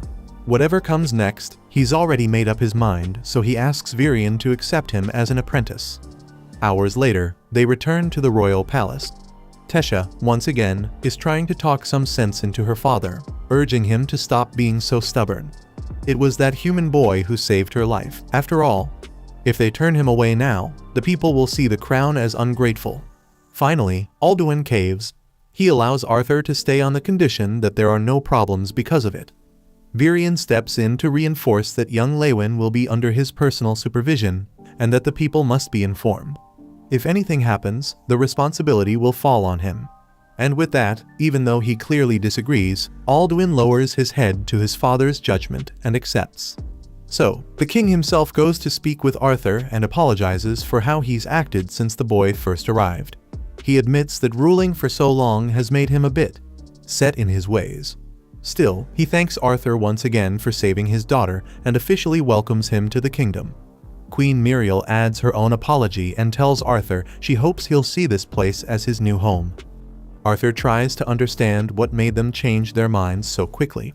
But when he looks at Tesha and Virion standing there beside them, he figures it out. Clearly, the king is too soft when it comes to his daughter, and powerless when it comes to his father. And speaking of pushing boundaries, Tesha says that if her father really feels sorry for how he treated her friend, then he should let her show him around the city. Alduin looks nervously at his wife, silently asking for help. Muriel just smiles in approval. And with that, Tesha finally gets her wish, taking Arthur on a tour through Elenoir, starting with the bustling public market that sprawled across much of the city, alive with people and packed with colorful tents filled with goods, food, and all sorts of surprises. For Arthur, this was his first time experiencing an elven region up close, and he was truly amazed. Tesha, full of energy, grabs him by the arm and drags him along. There's a bazaar nearby that sells delicious fruits and sweets, she says, and if they don't hurry, everything will be gone. But on the way, they bump into an elven child who recoils in disgust, claiming he's been contaminated by human germs. That spoiled brat even points at Arthur and says that, sure, maybe he's earned the favor of Lord Virion, but this kingdom is no place for monkeys like him. Keeping his cool, Arthur sees a golden opportunity to let his mischievous side out, no doubt influenced by all the time he spent with Tesha lately. As the kids' friends mock him, one particularly arrogant boy sneers that while the princess may have an impressive reputation, walking beside a human will surely tarnish her legacy. So, introducing himself with flair, he declares he is Faerith Ivsar II, and he would like to accompany Her Highness on her walk. Arthur pretends to be amazed. Wait, are you the famous Faerith Ivysaurus? The kid turns red with fury at the audacity of this filthy human. But Arthur doesn't back down. In fact, he doubles down, bowing mockingly before such a brilliant prodigy. Seeing these two getting away with their antics, Faerith finally loses it and challenges Arthur to a duel, vowing to defend the honor of his noble lineage. Tesha asks if he's really willing to throw hands with Lord Virion's apprentice, but Faerith stands firm. His father taught him never to let anyone mock him, no matter who they are. So, he wants to know, does Arthur accept? Or will he run off with his tail between his legs, just like the monkey he is? Though Arthur isn't exactly thrilled with the idea, he agrees to the duel, even if he had thought such battles were reserved for meaningful conflicts, not childish squabbles. And so, the fight begins, with Tesha acting as referee. Faerith charges in, shouting for Arthur to start praying. In response, Arthur calmly throws a single punch right to the face. The elf kid spins through the air and crashes to the ground in pain. Arthur's not even sure if he actually hit that hard. Ferret's friends rush to help him, but Tesha wastes no time. She grabs Arthur by the wrist and pulls him away. The tour must go on. Watching Tesha's glowing smile, Arthur finds himself even more captivated by this remarkable princess. Together, they explore all corners of the marketplace. Arthur sees shops and goods he'd never imagined back in human cities, regional delicacies, cultural trinkets, and even a library filled with elven literature he's thrilled to browse. After the long day, Tesha asks if he's excited for his first training session tomorrow. Arthur says he is, but the look on his face says otherwise. He remembers Lord Virian's words, the training will be strict. After all, Arthur chose to stay in this foreign land without his family's support. Discipline will be key, but if he can push through, the reward will be beyond worth it. For now, though, he doesn't need to worry about the pain in his monocore.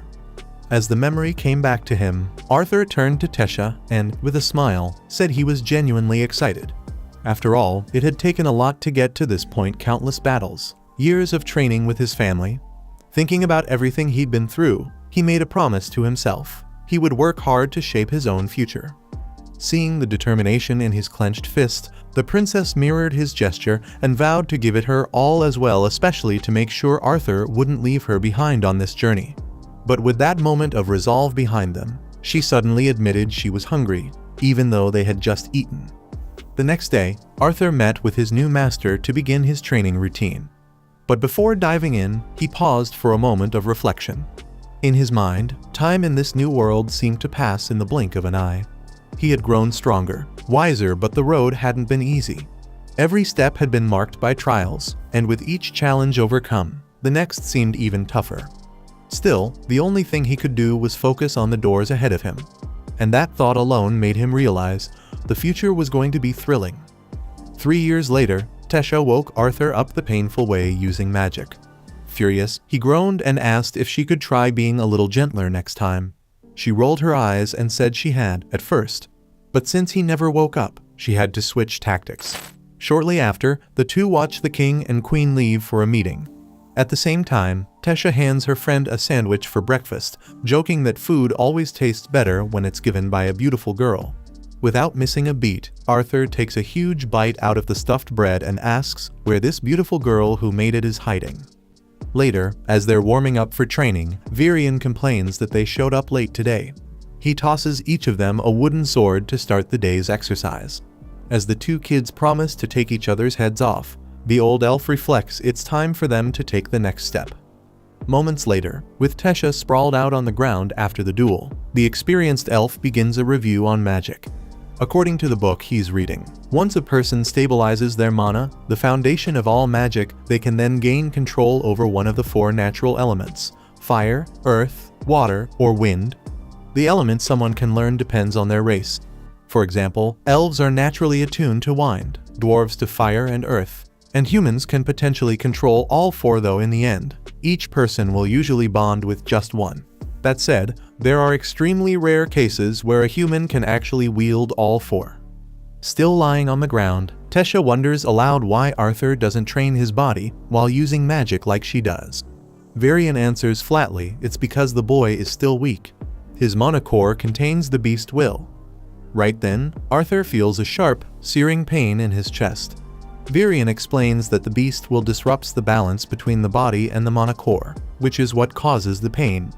When he hears the word beast, Arthur's mind starts racing, imagining what it could mean. Virian tells him that the first step is to assimilate mana throughout his body. Tesha, meanwhile, teases him, saying the real reason he's like this is because he just got whooped in their duel. Arthur groans back that anyone would be in pain after taking a hit from this princess. He then reflects, when an elf awakens to their mana at the age of 10, it's considered a sign of great talent, and Tesha awakened even earlier, at 9. Since then, she's trained with him every day. Seeing that Arthur still has energy left, Virian decides it's time to awaken the beast will within him. If they succeed, the boy won't have to suffer anymore, and he could even become a beast tamer. With that, the master raises his right hand and begins casting a fire spell that travels forward. reaching the boy's mana core the moment Varian touches his chest. But the moment he does, something unexpected happens. The fire spell spirals out of control, exploding and throwing both elves backward. When the chaos settles, a glowing mark appears just beneath Arthur's eye, then fades. The boy collapses, unconscious. Arthur is immediately taken back to the palace at dusk. He wakes up in bed to find Varian sitting beside him, clearly worried. The elf asks how he's feeling, and though Arthur is still a bit disoriented, he replies that he's fine. That's when Varian asks if he knows what the beast will really is. Arthur recalls the moment Sylvia revealed her true identity as a dragon. When he tells Varian about it, the elf's expression turns serious. He urges the boy not to tell anyone else because the will of a dragon is known to bring unexpected conflict. With that subject put aside, Varian reminds Arthur that he's scheduled to return home in 4 months. That catches the boy off guard. He thought he had another 2 years in Elenoir. Varian explains that a cultural exchange between the 3 kingdoms is about to take place. During this period, the gates to Xyrus City will be open. Arthur realizes that must be why the king and queen left earlier. But when the elf sees Arthur's distant expression, he asks what's wrong. He'll finally get to see his parents, after all. When the boy doesn't answer, Varian simply tells him to rest up. Tomorrow, the training will get even tougher. Arthur asks if Tisha knows about all this, and Varian says she probably already does. And in fact, at that very moment, the princess has just received the news from her parents. That night, Arthur lies awake thinking about the 4 months he has left in Elenoir when suddenly, the egg Sylvia gave him begins to crack and emit a strange magical reaction. Through one of the cracks, he sees a glowing eye peering out, startling him. Then, at last, the egg hatches, revealing a tiny little creature. Arthur carefully picks up the sleepy baby dragon and tries to communicate, but all he gets in return is a bite to the arm that leaves a burn. Then, something extraordinary happens. A magical crest appears above the burn and immediately soothes the pain. A moment later, the little dragon begins to speak inside Arthur's mind, making him think, at first, that someone else is in the room. He decides to name her Sylvie, in honor of her mother. She seems to really like the name. Still overwhelmed by everything that's happened, Arthur stares at the crest on his arm, wondering what it could mean. And at the same time, he can hardly believe it. He's a father at just 8 years old. Exhausted, he drops his head onto the pillow and Sylvie, of course, curls up right beside him. One thing's for sure, his parents are going to be shocked when they hear the news. The next morning, Tessia shows up to wake her friend with her usual grace and charm. But the moment she pulls off his blanket, she's met with a surprise, a dragon lying beside him. Arthur jolts awake at her scream, but it's not a scream of terror. It's pure excitement at seeing such an adorable creature just begging for a hug it clearly doesn't want. Right away, Sylvie can tell, this elf girl is going to be a handful. Later on, while the 3 of them were walking through the forest on their way to training, Tessia kept calling out to Sylvie like she was a pet, but the little dragoness growled back and tucked herself under Arthur's chin for protection. When they arrived at the training grounds, Varian nearly had a heart attack seeing that the dragons had already awakened, and that it was not only training, but walking on all 4s. Still, knowing no one would believe it was a real dragon, the old master quickly told Arthur to just say Sylvie was a rare mana beast. Simple as that. Now, about today's training. Since Arthur had become a beast tamer, he needed to train both his mana core and his beast core. And as everyone knows, the best way to sharpen your skills is through real combat. Without warning, the sensei unleashed a devastating whirlwind of power, and in a blink, the seasoned elf transformed into a giant, shadowy creature. Varian didn't hold back. He darted with terrifying speed, appearing behind Arthur like he had teleported. Drenched in sweat, Arthur threw up his hands in surrender, begging for a break. Honestly, his master's current form was enough to traumatize the poor kid for life. When Varian finally reverted to his usual elven form, Arthur admitted he could barely sense the old man's presence. Varian explained that the Shadow Panther was an extremely advanced combination of wind and sound manipulation, a form of high magic. But like all powerful things, it came with weaknesses. In this case, it drained an absurd amount of mana. With that said, the master returned to regular training and handed Arthur a wooden sword. Days went by in this rhythm of relentless development, and Arthur eventually reached mastery over the will of the beast. even more impressive. Ever since he began tapping into his beast power, that unbearable pain in his chest never returned. His body had adapted so well that he hardly even felt the toll of the endless training he endured daily. Of course, every now and then, Arthur Lewin was allowed to just be a normal kid alongside his best friend. One of those moments came when he and Tesha went down to the city during the exchange festival, though the princess seemed a little irritable for some reason. Coincidentally, Arthur bumped into the most self-important elf in the entire kingdom of Elenoir, Faerith Ifsar II. Problem was, Arthur didn't remember who he was, which left Faerith absolutely livid in front of his two companions. To jog the kid's memory, the elf challenged Arthur to a rematch. Cut to the next scene. Faerith laid out flat on the ground, nose bleeding, totally wrecked. Just like Faerith's friends, the crowd watched the scene unfold in stunned silence. Tesha reminded Arthur who that arrogant loudmouth was. Once it clicked, Arthur politely extended a hand to help Faerith up. Begrudgingly, the elf swallowed his pride and shook it. One of Faerith's friends joked that this had all just been an elaborate plan to make friends with the human, and that Arthur could call him Faefy, since that's what everyone else did. Mortified, Faerith got even more annoyed for being exposed like that. Arthur, amused, asked if they were part of the exchange program too. Faerith, puffed with arrogance, claimed they were selected on merit alone to serve as goodwill ambassadors. His friend quickly corrected him, saying only high-status kids had been given that role, throwing Faerith under the bus without hesitation. With that in mind, Arthur guessed Tesha must have been selected for the same reason. The princess looked down, visibly embarrassed. Faerith then made a snide comment about how they couldn't afford to let the feeble princess get lost again. That was the last straw. Furious, Tesha decked him with a punch so powerful, he practically became a new star in Elenoir's sky. When he crashed back to the ground, people genuinely worried the guy had died. Arthur quickly pulled his friend away from the crowd. Once they were alone, he scolded her for not acting more like a proper princess. In another life, where he'd once watched a man's family executed before his eyes, Arthur knew he wouldn't have dared say something like that. Tesha began to cry, heartbroken that Arthur was leaving soon. But she also complained that Faerith was acting just like her father. She called Arthur a geezer and ran off. That night, Arthur went to her room and invited her for a walk in the woods, hoping to make peace. Eventually, they reached a restricted area, but Tesha promised it would be worth it. As they ventured deeper, a few horned wolves appeared, adding an eerie beauty to the moonlit forest. Later, they moved out of the dense woods and set up a small campfire in an open field. Tesha was practically falling asleep on her feet. She pretended she wasn't, of course, but it was obvious she could barely keep her eyes open. At one point, she even mistook a tree for a monster. Arthur teased her, saying she was still scared of ghosts, but Tesha insisted it was just the cold and then threw what looked like 9 pounds of firewood onto the flames.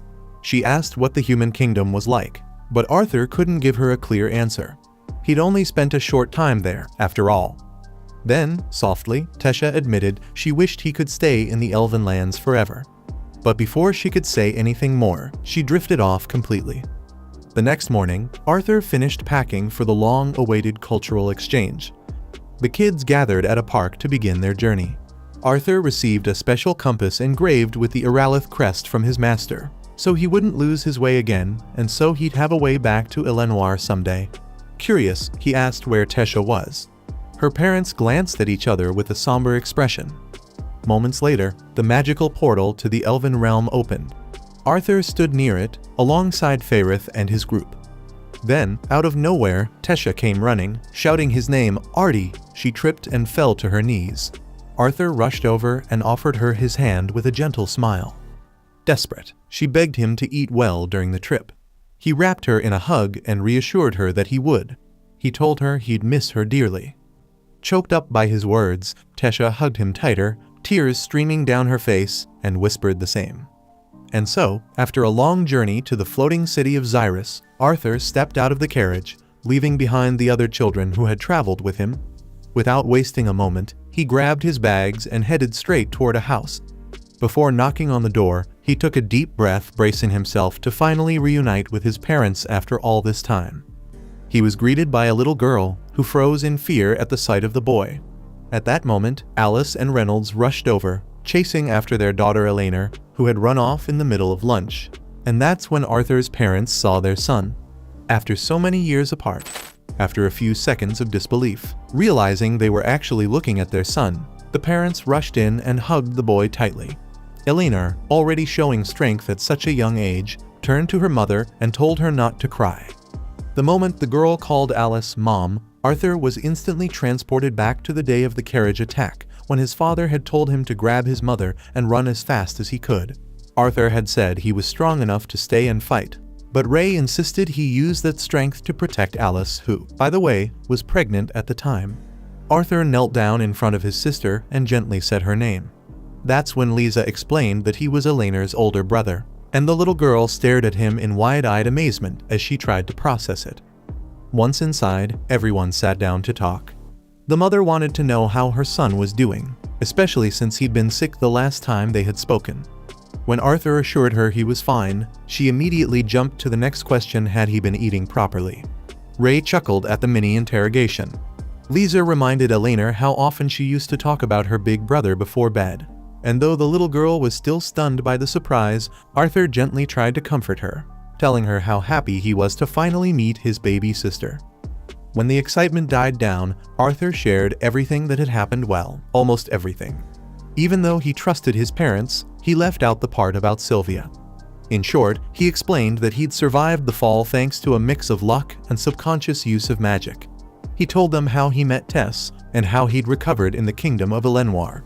The illness he'd had in his chest, that had been caused by his unstable mana core, triggered by awakening too early. Fortunately, that was no longer an issue and would never come back. Still, keeping this secret hurt more than the illness ever did. But revealing the truth before he was strong enough would put everyone at risk. Reynolds finally noticed the little creature perched on his daughter's head and asked who this new friend was. Arthur explained that he had found a mana beast nest during his travels. The mother of that creature, Sylvie, had died, and Arthur had taken in the baby. Eleanor was instantly captivated by the adorable creature, and the parents were just happy to see their son safe and healthy after all this time. By the way, Ray wanted to know what stage Arthur's mana core had reached, just to compare his own progress. But Lisa scolded him for asking something like that right after their son had just returned. Speaking of which, Arthur asked what his father had been up to. Ray said he got a job at the Helstia auction house, proudly announcing that he was now their head of security. Arthur, teasing his dad for more than just his grown-out beard, asked about his mana core stage, and Ray revealed that he'd reached Deep Orange 2 years ago. Arthur was impressed. In order from lowest to highest, mana colors go: black, red, orange, yellow, silver, and white. Each color has 3 stages: deep, standard, and light. Since Ray was an augmenter, he'd improved physically and climbed up a few levels.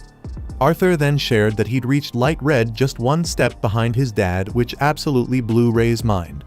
His son didn't even have armpit hair yet.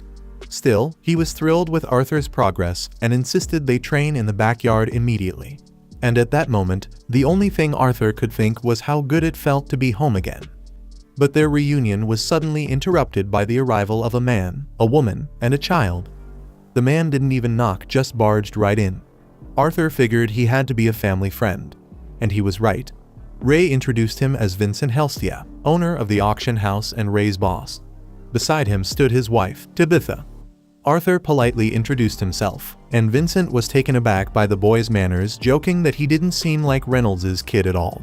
Tabitha introduced their daughter as Lilia, and you could feel the spark of tension from a mile away, but not between Lilia and Arthur, between Lilia and Sylvie. Finally, Reynolds confessed that the house actually belonged to Vincent, and apologized in advance for the mess they were about to make outside. And sure enough, Ray and Arthur stepped out into the backyard for a long overdue sparring match. Vincent couldn't believe they were really doing this right now, but as soon as Ray started stretching, it was clear he meant business. Curious, Vincent asked if it was true that Arthur's core was already light red. Because if it was, that meant he'd awakened at 8 years old super early, and had already climbed 3 stages. Lisa said there was no reason for Arthur to lie.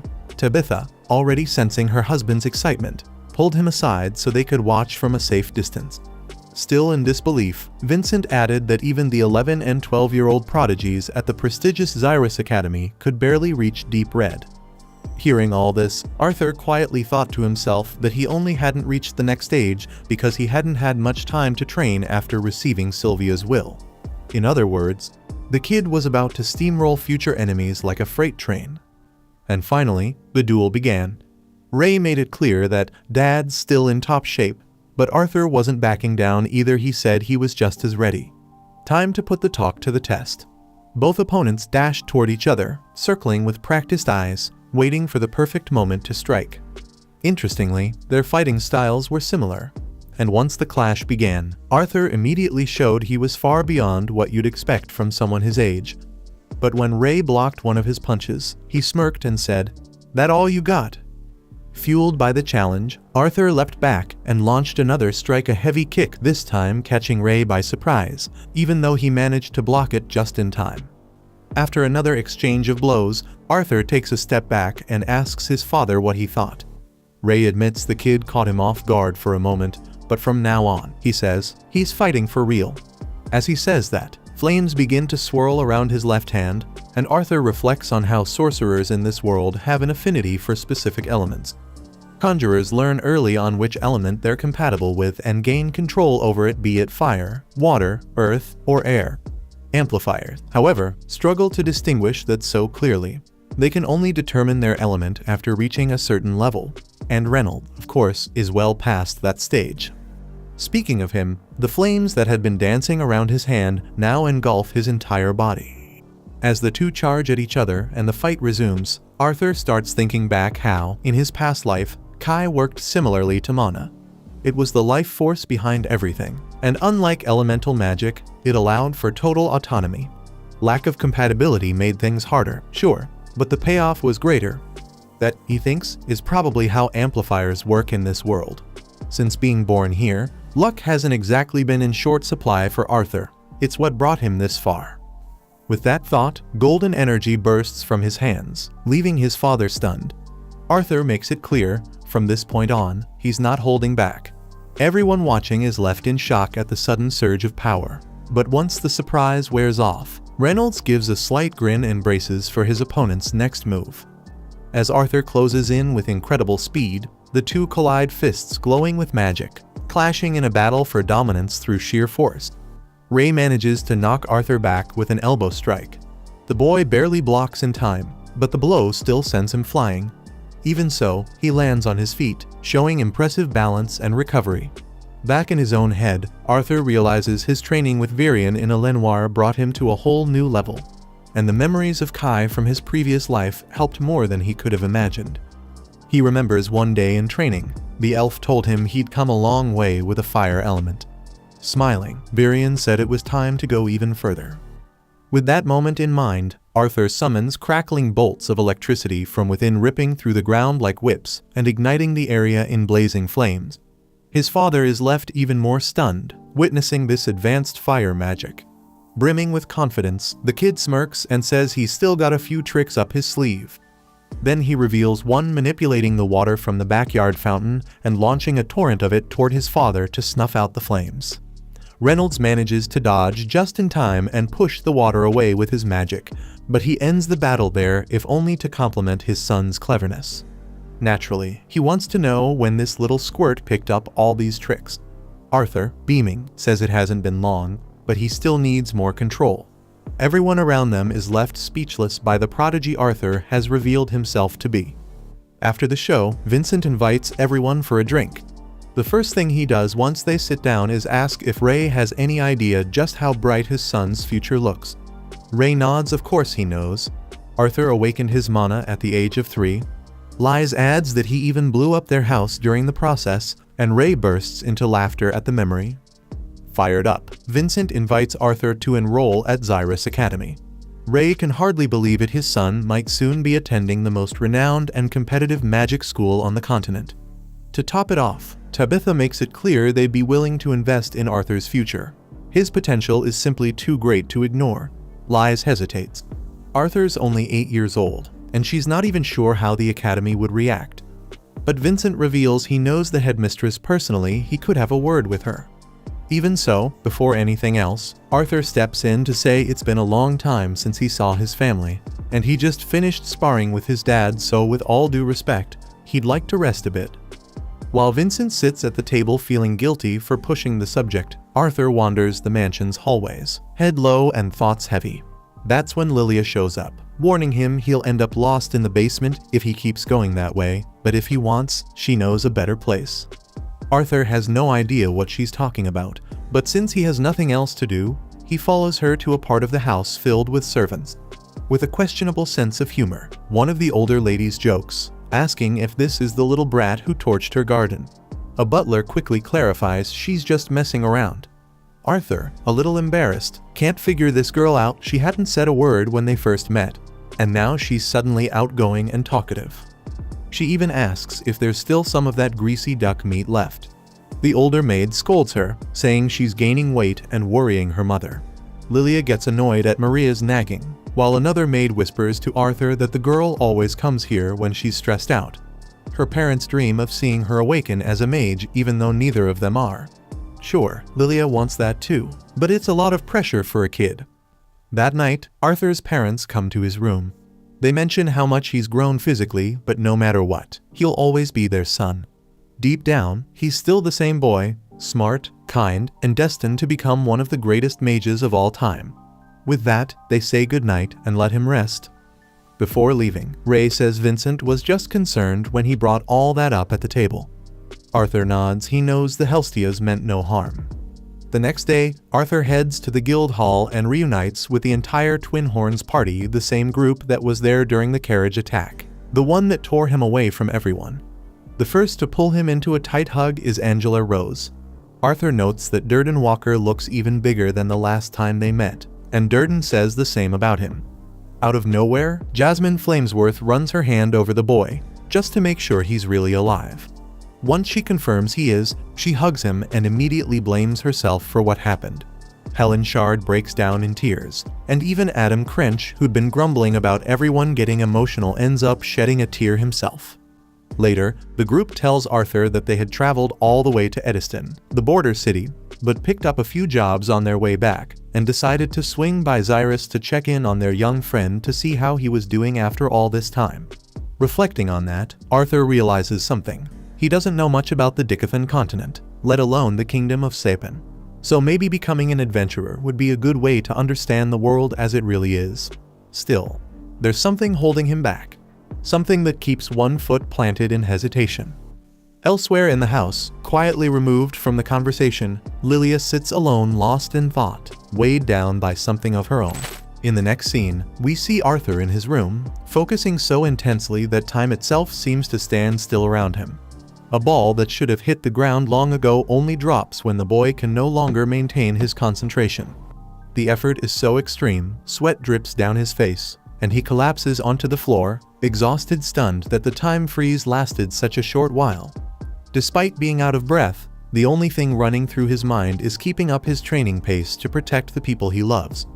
After all, that's why he's here. Meanwhile, Sylvie shows up with her usual charm, and, in a way only she can, reminds Arthur that he's truly home. The feeling fills him with joy. It's been a long time since he last saw his parents, and now, he even has a baby sister. The only downside? The little one was reeking when she got hugged by her master. Without wasting a second, Arthur rushes the tiny dragon off for a bath to deal with the serious stench. As he scrubs his pet, his thoughts drift to the Helstia family. From the looks of it, their auction house business is clearly doing well. That aside, he recalls how her parents wanted their daughter to become a mage, though the girl herself had no interest in that path. Once the bath is over, Sylvie is sparkling clean again, good as new. But she's not the only one who needs freshening up. According to the women of the house, who suddenly barge into the young man's room, Arthur himself could use some grooming. Naturally, the poor kid has no idea how to react to the situation. Things start to make sense once he's dragged off to a city hairdresser to deal with the wild mop on his head. The moment the stylist sits Arthur in the chair, he sees it, a diamond in the rough just waiting to be polished. After the haircut, Arthur returns to the girls and leaves them speechless. His new look oozes style and swagger.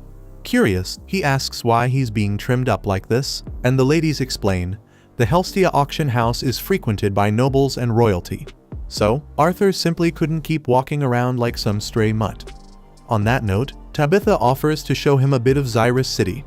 Elena asks to tag along with her big bro, and Lilia admits she felt a tiny bit jealous after all. The little girl had been glued to her before Arthur arrived. Still, she compliments his outfit, not surprising, since she picked it out herself. So, the group heads out for a stroll through the city.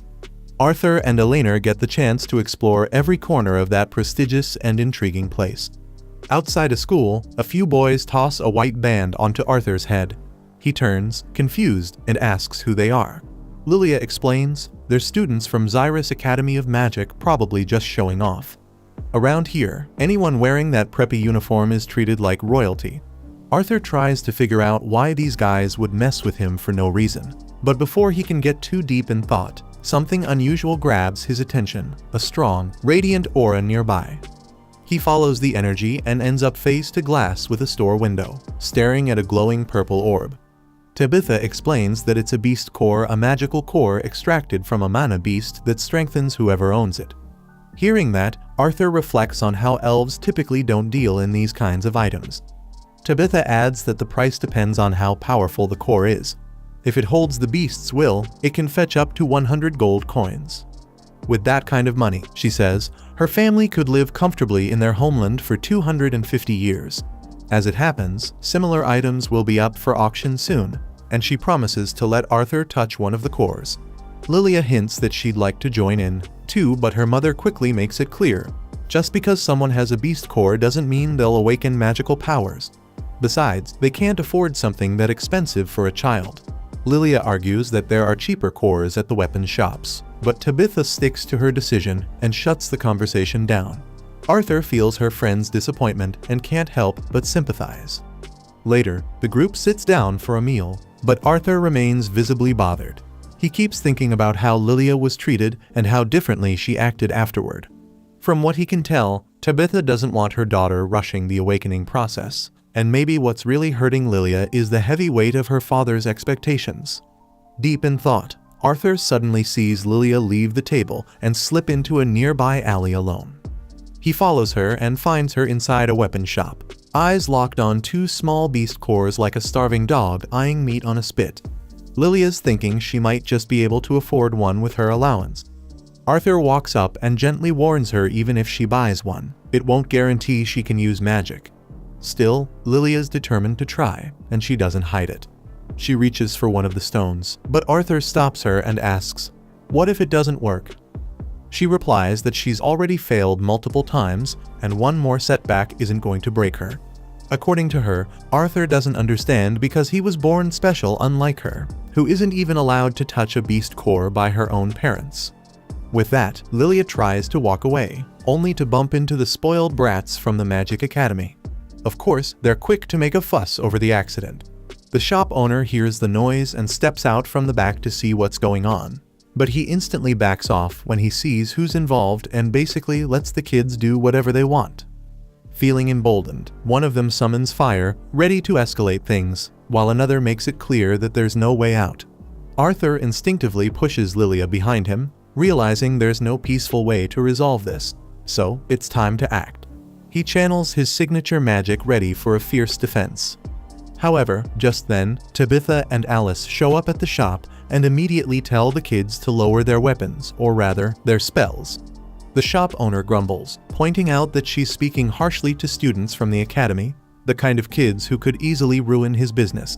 But Tabitha makes it clear, not even these little brats can hurt a Helstia girl and walk away without a scratch. As soon as they hear that last name, the boys freeze. They remember that's the family that donates a fortune to the academy every year.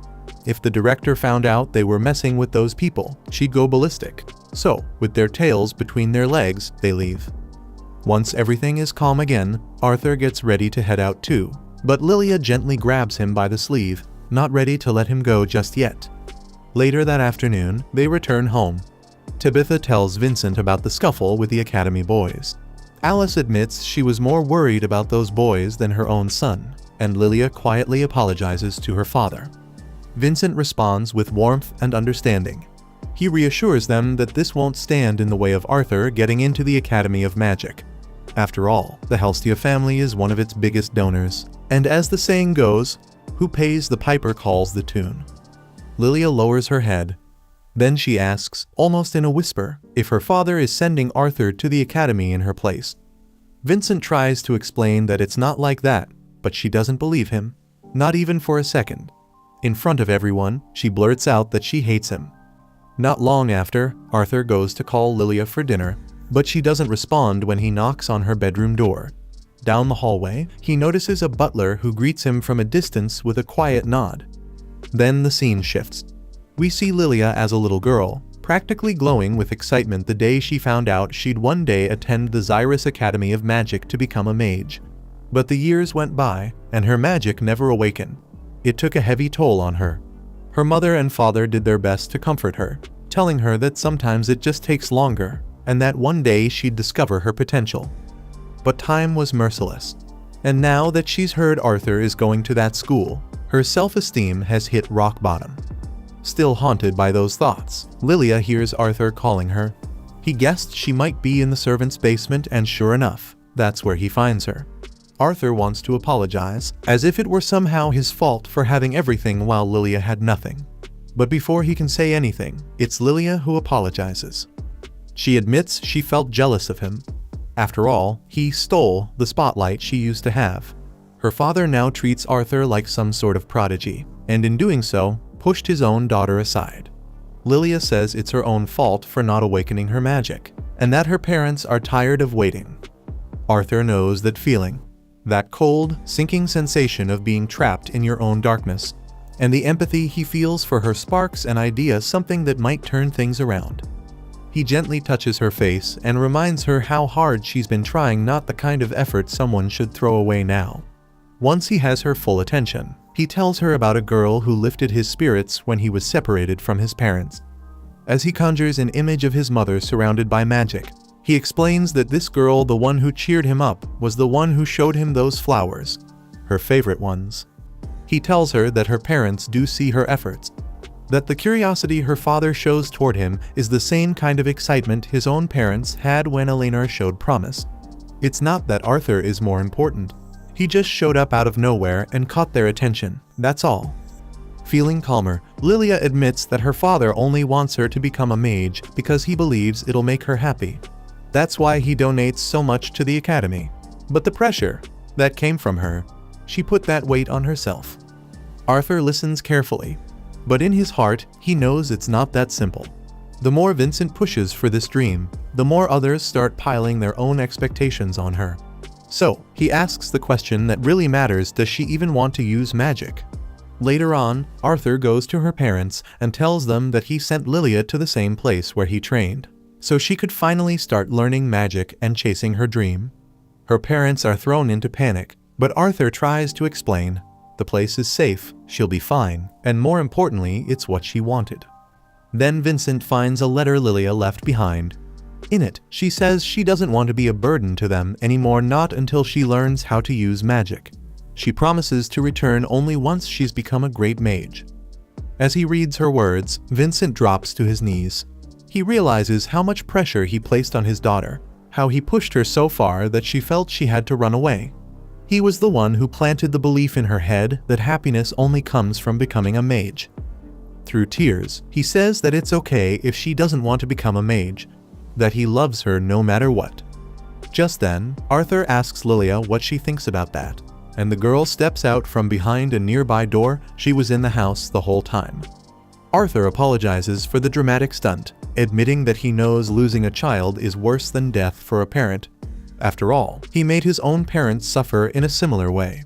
But Vincent insists he's the one who should apologize. First, for trying to get Arthur into the academy the very day he returned, and second, for making his daughter believe she had no choice. He tells her she doesn't need to go to the academy if she doesn't want to. He'll find a way to make her happy, with or without magic. But Lilia responds with determination. She does want to join the academy. She still wants to learn magic. Despite everything, that dream still burns inside her.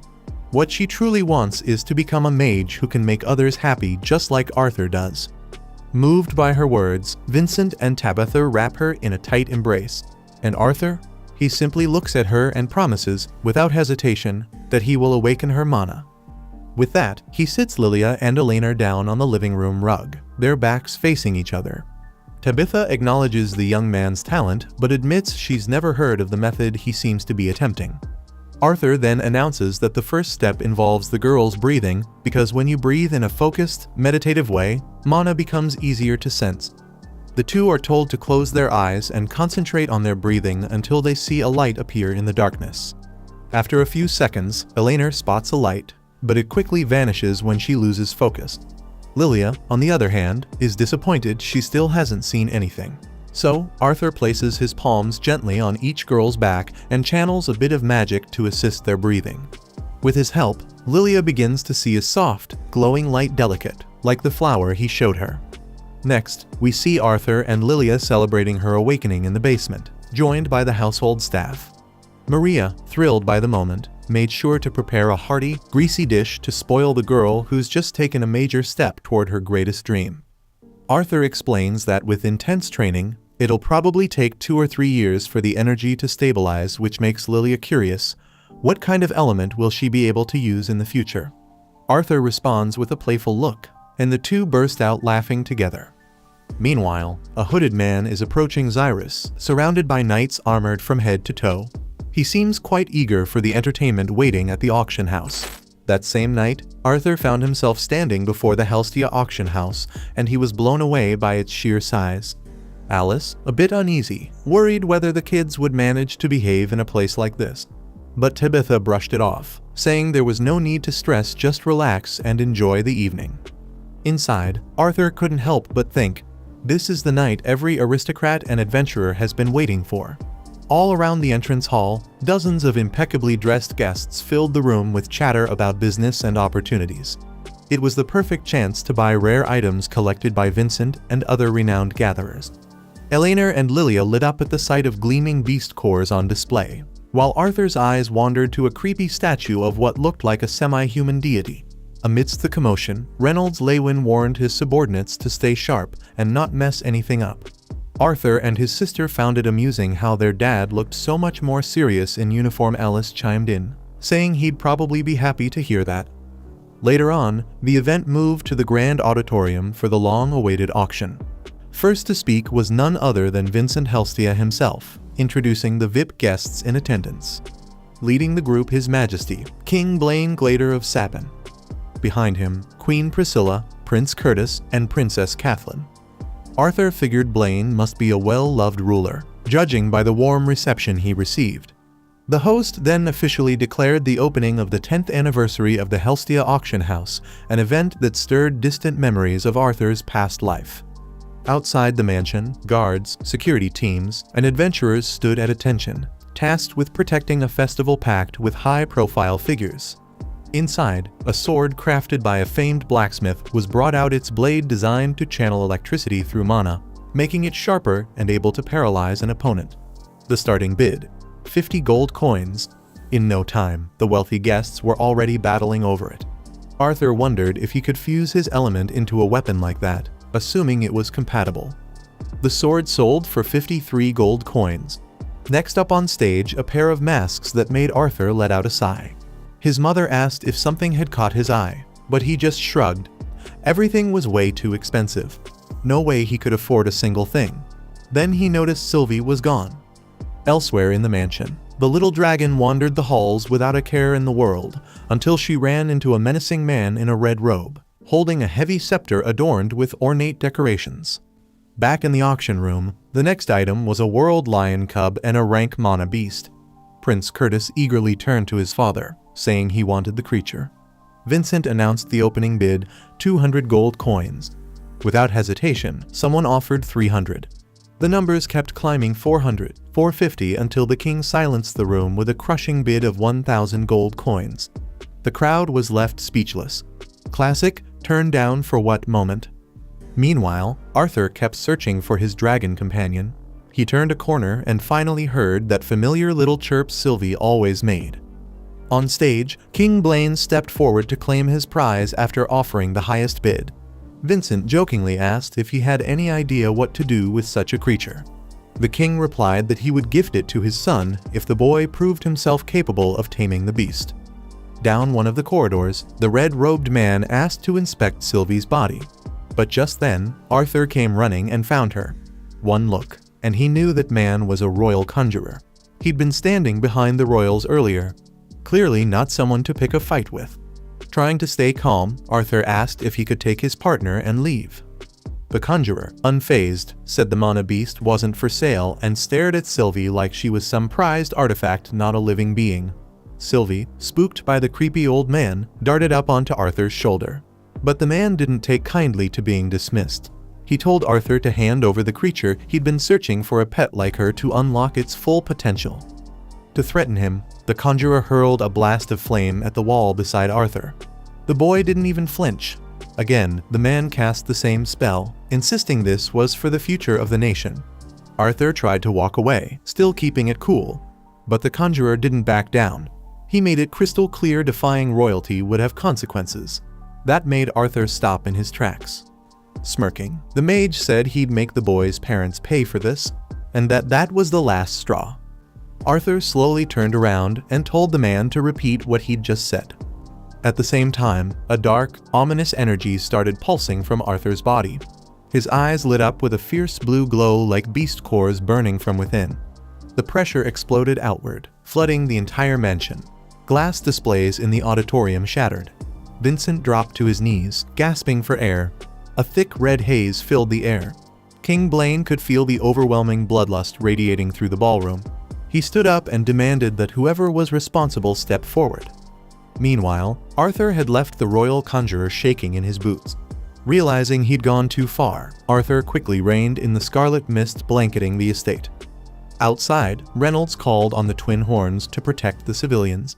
Inside, the king approached the head of security and held him responsible for failing to catch the intruder. He ordered disciplinary action against Reynolds. The conjurer, now back with the king, tried to smooth things over, said there had been no real damage, so maybe it was time to show mercy. But when he noticed the kid and the dragon again, he couldn't help but add that he would make a far better caretaker for that mana beast. As for the sorcerer, the king reveals that Sebastian has served in the royal guard for many years, having saved his loved ones more times than he can count. And thinking of a fitting reward for such loyal service, Blaine suggests that the child's companion might be a suitable gift. However, Reynolds objects, stating that he had no part in his son's adoption of the creature, and therefore has no right to decide what should be done with the mana beast. So, Blaine turns to Arthur and asks him directly what he thinks. The boy looks the king straight in the eye. One of the guards quickly reminds him that you're never supposed to stare at a superior like that, and Alice apologizes for her son's disrespect. But Arthur, politely, says he's grateful for the generous offer, yet he must disagree with His Majesty, because there's no way he could ever replace a partner like Sylvie. The guards bristle at the boy's audacity, while the king counters by offering him the world lion in exchange for the dragon. He points out that reptilian beasts take far longer to mature, and even then, they're not nearly as strong as predator beasts. Still, Arthur makes it clear he has no intention of selling or trading Sylvie, and that stubbornness begins to test the king's patience. He asks one last time if the boy will part with his companion. Even his mother joins in, urging Arthur to hand over the creature. But Arthur stands up and calmly asks, "How much gold would your majesty accept for his own children?" Because, as he reminds them, he's already refused the offer 3 times, but the king's pride simply won't allow him to take no for an answer. Stunned by the sheer nerve of the question, Sebastian orders 2 guards to seize the boy, but Arthur knocks both of them down with a single mana-charged punch. Convinced that the reptilian mana beast should belong to him, the royal conjurer raises his scepter and unleashes a powerful burst of fire magic. Alice watches in horror, fearing for her son's life. But just as the spell is released, time freezes. Every person in that grand hall is locked in place, everyone except Arthur Lewin and the conjurer. Arthur informs him that his spells won't work in this space. His right eye begins to glow, even more intensely than the last time. Then, without even laying a finger on him, Arthur snaps the man's leg. The conjurer screams in agony, begging for help, but Arthur tells him no one can hear him now, which makes this the perfect time to listen. Sebastian reminds him he's royalty, but Arthur calmly replies that it's the conjurer who should recognize the position he's in now. When the man catches a glimpse of a spectral dragon looming behind the boy, he completely panics and pleads for mercy. Then, just as suddenly, the time-freezing spell wears off, and Arthur collapses. The next day, Arthur wakes up in bed, realizing he overdid it. He remembers flashes of the battle between Sylvia and her enemy from the same race. He had managed to temporarily step outside the flow of time, but the price was steep. There's still much more training ahead. At that moment, his mother enters the room, her face lighting up the moment she sees him awake. Arthur asks what happened after he passed out, and Alice says everyone was in a panic. The doctor assured them he'd wake soon, though it took longer than she would have liked. Seeing her wipe away a tear, Arthur quietly apologizes for worrying her again. Later, while wandering through Xyrus's common market to clear his head, Arthur stops with his mother at a stall. Alice finds a lovely hair clip she's sure Elena would love and hands it to Arthur, telling him to say it's a gift from her big brother. And if he wants something too, all he has to do is ask. Hesitant, Arthur reminds her that they don't have much money, and with everything that happened, Reynolds could lose his job. But Alice gently tells him she's working now. She has a salary. As they walk together through the market, Arthur learns that Alice's creations have become popular among the nobles. Her goods are being sold in shops across the city. Tabitha even helped her make the connections that allowed her products to spread more easily through Xyrus. After they finish shopping, mother and son head back home with Arthur stuck carrying the mountain of things his mom just bought. Meanwhile, Reynolds is facing off with a man behind closed doors, making one thing clear: this isn't about money. His son was nearly killed. Just outside the room, Arthur and Alice arrive and ask what's going on. Adam and Durden, who've been eavesdropping, shush them, but Arthur walks in anyway, announcing to his dad that he's ready for today's training. The man speaking with Reynolds says that, on behalf of His Majesty, he's here to offer the royal family's sincerest apologies for what happened yesterday. But since an apology alone doesn't suffice, the king is prepared to offer compensation in gold for the minor incident. He also mentions that the 2 guards who attacked Arthur have been discharged. Still, Ray isn't satisfied, not when those men tried to kill a child. The royal envoy responds that the incident only happened because Reynolds failed in his duties as head of security.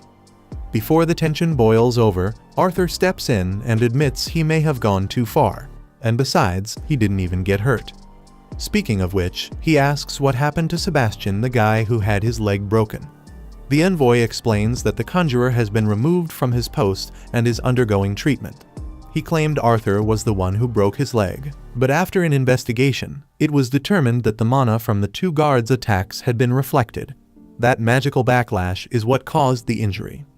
In closing, the envoy reiterates that His Majesty is offering the gold as compensation, but that Reynolds should teach his son some manners.